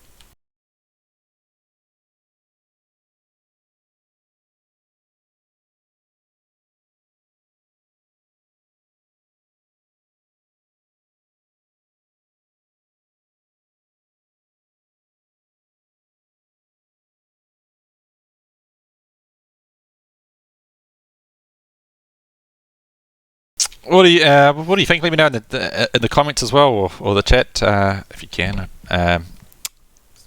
If we should put these guys on a clock next time, but it's kind of hard because I tell people to pause, but you can always pause the time. So, but to be fair, I think it's virtually one more turn.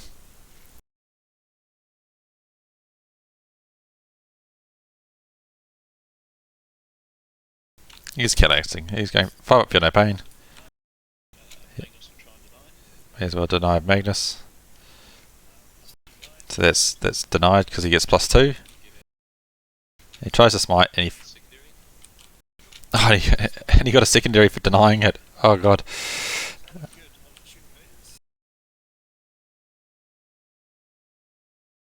So because he might not be on. Oh sorry, it's just Sectus was just tuning at the Demon Prince. So he took D3 +1, which the D3 was 1 plus the 1, so he took 2 mortal wounds. So 4 of 8. It's a 9-inch charge into the bloody Demon Prince.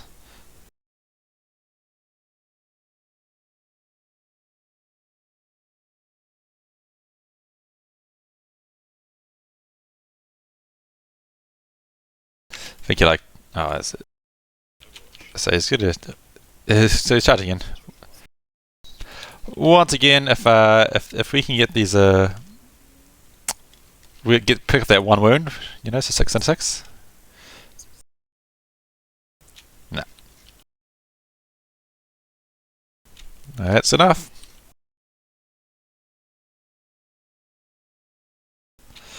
All right. Okay, so I mean, even if he loses these 2 squads, right, you know, from the Swarm Lord, it's not that big of it. It's not a big deal now at this point.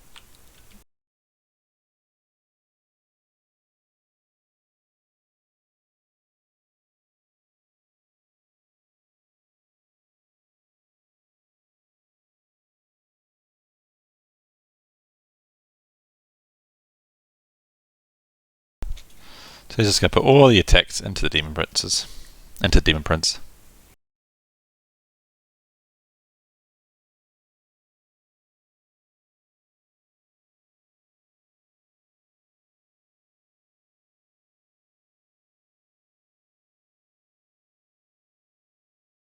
And then the brave cultists will get to fight back.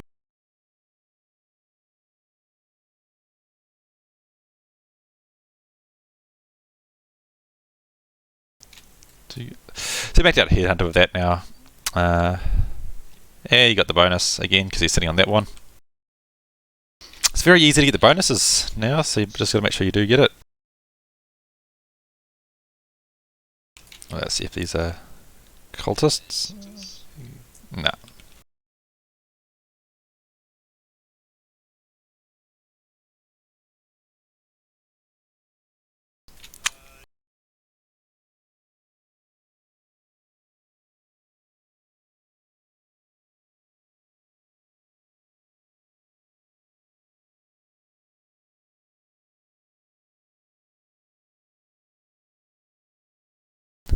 So once again, Thousand Suns gets Kilmore. He holds 3 to 2, so he gets Kilmore, hold more.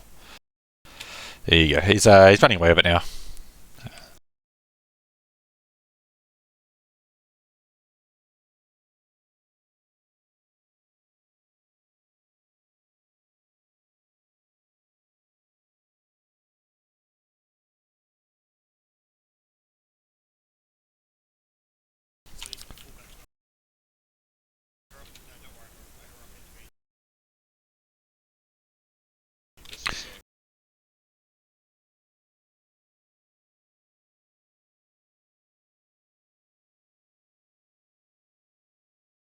So he's just gonna fall back an inch so he can shoot him. Bear in mind, Swarm will heroically intervene if he's still alive.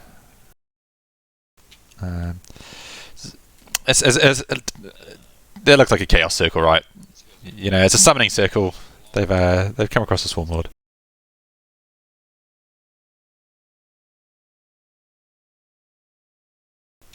He's got the shuffling around. Still got that objective.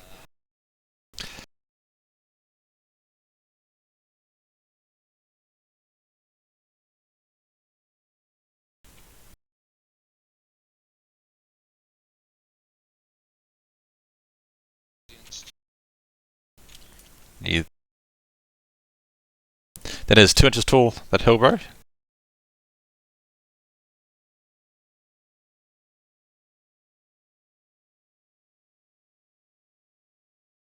So I guess he's trying to move, probably eventually trying to get to those rock saws. It's not going to give you anything this turn. I mean, gosh, we're Magnus there. And if he gets warp time off, these guys warp time over there, bolter shots. Well, we know they did 4. He lost a couple, did he? Yeah, so he's...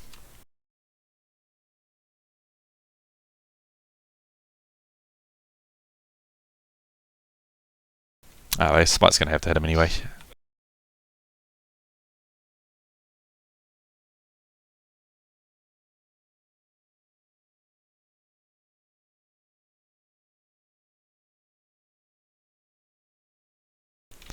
Just moving these guys up. Just getting some shots on that. He's only got 3 wounds. Could kill him.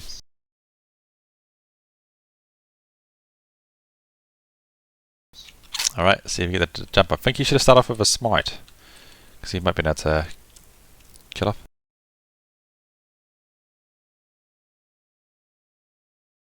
So you just basically just gave him a free deny by not but not spiting first. See, sequencing is important. So the jump's kind of...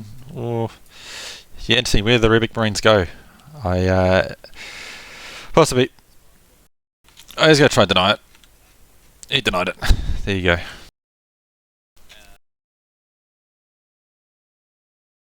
No, he would have got the deny, no matter what.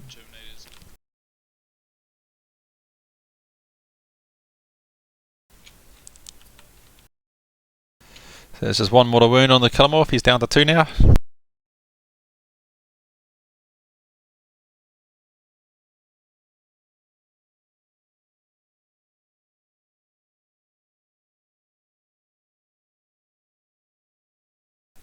So we got just a smite from Magnus. So it's just a... Let's go try and deny it. He gets an 8.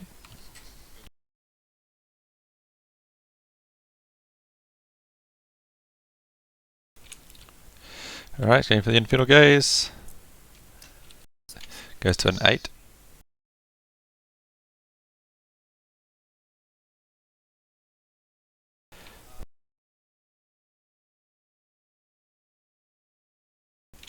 Which does nothing.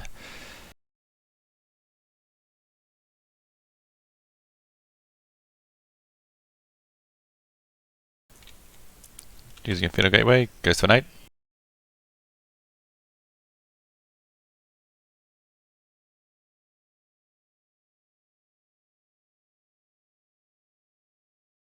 Ooh. 3 Acolytes go bye bye.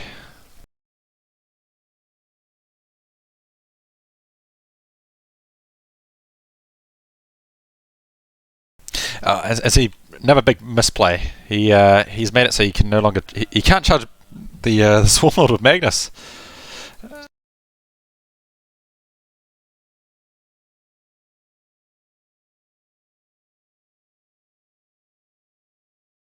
I think that was a big misplay.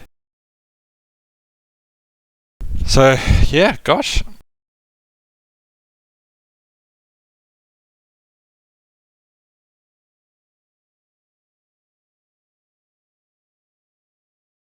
He's got no veterans of the Long War, so no +1 to wounds. So it's 3s and 5s. He does get to reroll 1s, but still no,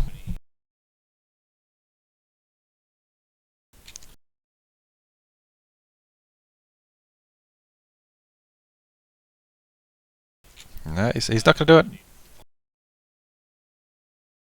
Yeah. Oh dear.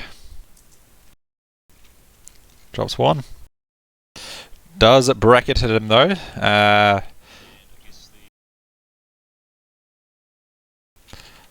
Oh shivers! He hasn't got kill 1. He didn't. Does anyone have warp time? He doesn't have warp time. So I mean, it's too late now. But oh man. 6s. Oh wow! Wow! Look at those cultists. The hero that Gotham needs.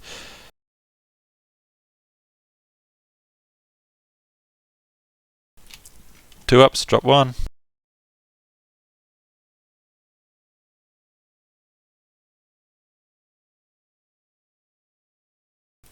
Yeah, 2-up save there. Thanks to the forest. Yeah, he hasn't got kill 1 this turn. This is he needs this. This is Terminators here shooting at the Killamorph. 3. Killamorph, of course, AP2 bolters. I forgot about that. Oh well, they gave him the kill 1, which he needs. Just got a break it Swarm Lord, weaker acolytes. I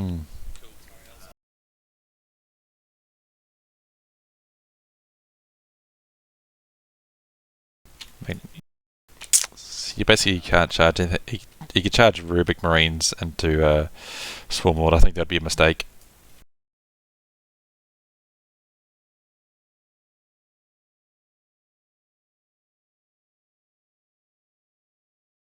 So he's going to charge the Swarm Lord. I think they're getting tired now. I think this is a mistake. 5. 5 is it? No.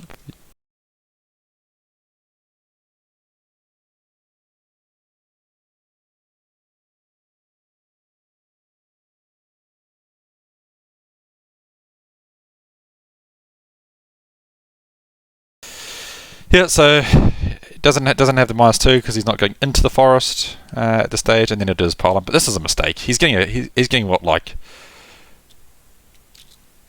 5 Rubik Marines if he's I don't know, 1 goes there, 2 goes there. Oh, I don't know, he might get like 6 Rubik Marines taking a Swarm Lord 2 wounds. He might do it, but he didn't need to do it. He doesn't gain anything from this. If he kills a Swarm Lord, like great, but he really should have had the space for Magnus to go in and do his business.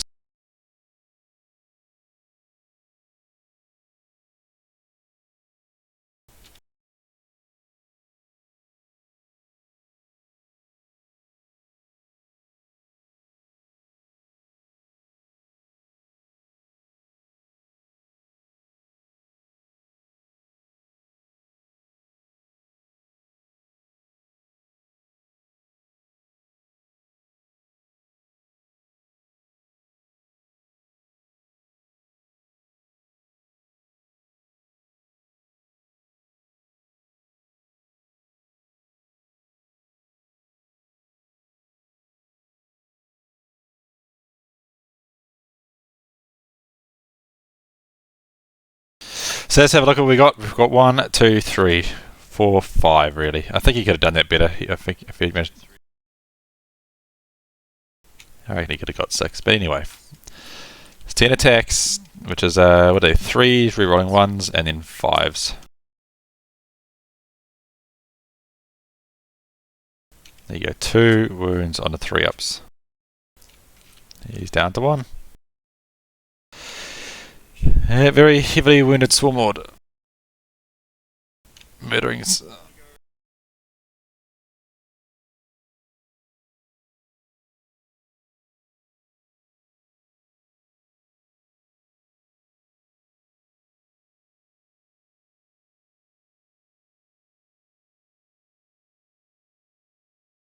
So he couldn't move in there, he was based. So this is on the Rubic Marines. Oh no, he's going to the cultists. Interesting. Oh, no. He'd be outside of an inch, so it has to be the Marines.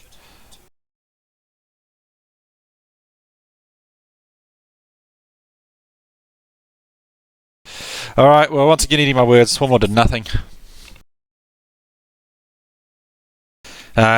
So that Swarmlord's very much wrapped. Oh, but he jumped off this objective.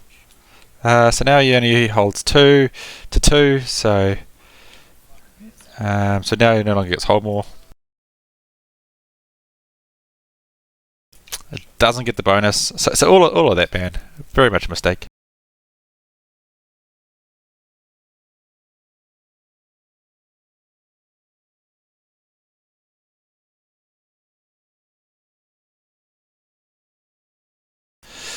So I don't know, it should have been a 2-point swing. So here I am saying, come along, come play a game. Next week I want more people to play, and here I am just criticising your games. Just why did you move those guys there? Didn't you realise you just messed it up?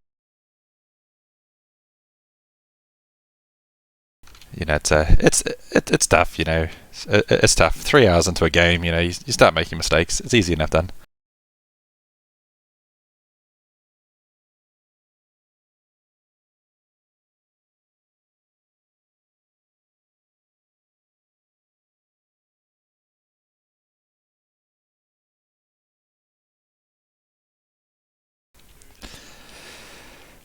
So taking a shot here. So people are watching from New Zealand a lot of time. I don't know if you do this overseas as well, but we often use these as line of sight blocking. So just because there's a lot of trees around, and often if a map's got lots of trees, it does nothing. So what you say for trees is they block line of sight from the tallest point of the tree to run the whole base. So just like imagine this big pillar here blocking line of sight. But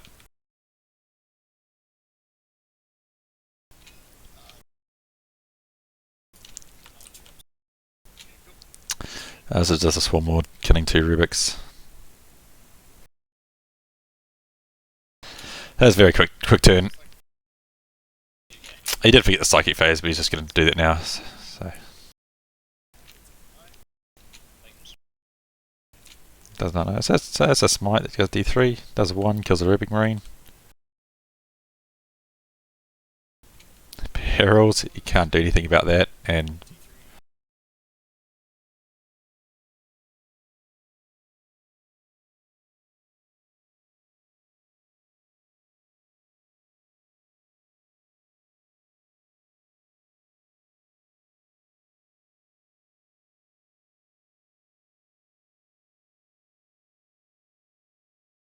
so even though he did 3 mortal wounds from that smite, he took 2 off on the assault phase already. So he's just taking 1 more off. Easy, because he would have been able to do that. That's it.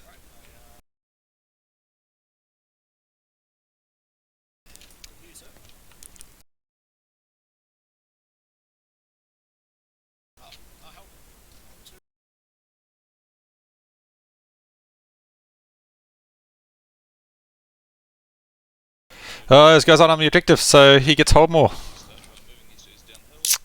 Alright. But it makes no difference, right? He got a headhunter for that. So it's so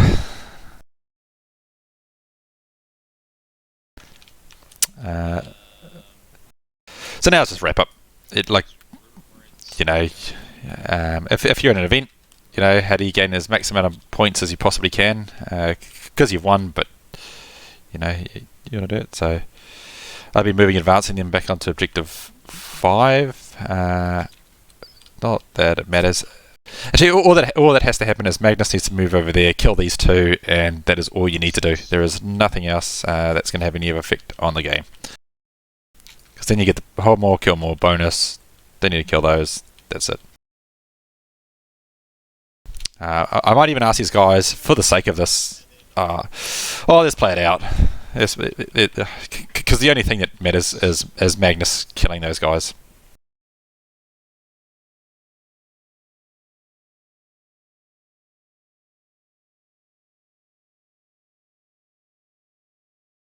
So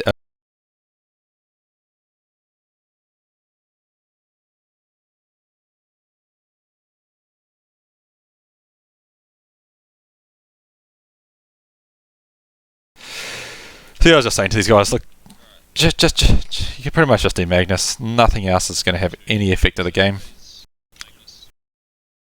I mean, these guys can throw a smite too or something like that. But, it's a super smite. 2d6. It doesn't matter because even Snake Eyes kills him. So I'm just bouncing backwards and forwards, talking to them and talking to you guys.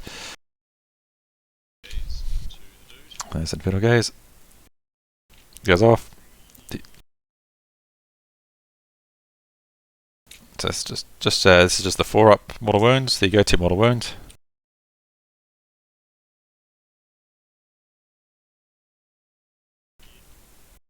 Yes, finishing off. One more rerolling the ones. Goes off. This needs to roll a fucking 1 wound. And then a smite from these guys.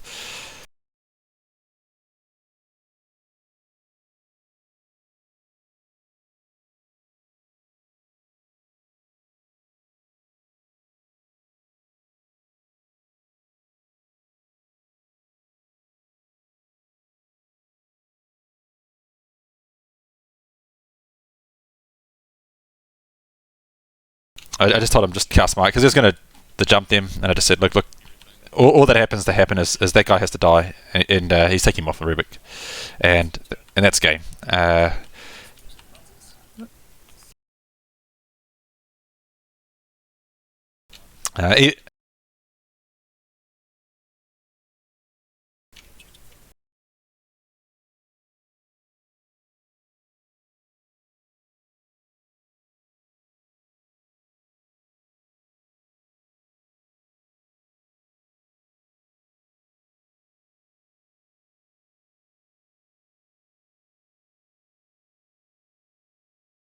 I guess the only other thing that would have made a difference there is if the Primus had got onto objective, he'd have got 1 more for ground control, and that's it. The Hypermorphs not getting in, that was a pretty bit of a mistake. Oh boy. Well, yeah, bro. So guys, once again, if you want to see more of these games, just let me know. Let me know if you want to play. I'm gonna try and get some other people in, so there's different armies, and we'll see how we go. But that's a 1,000 Suns win. All right, catch you all later. Have a good one. Play lots of 40k, and bye.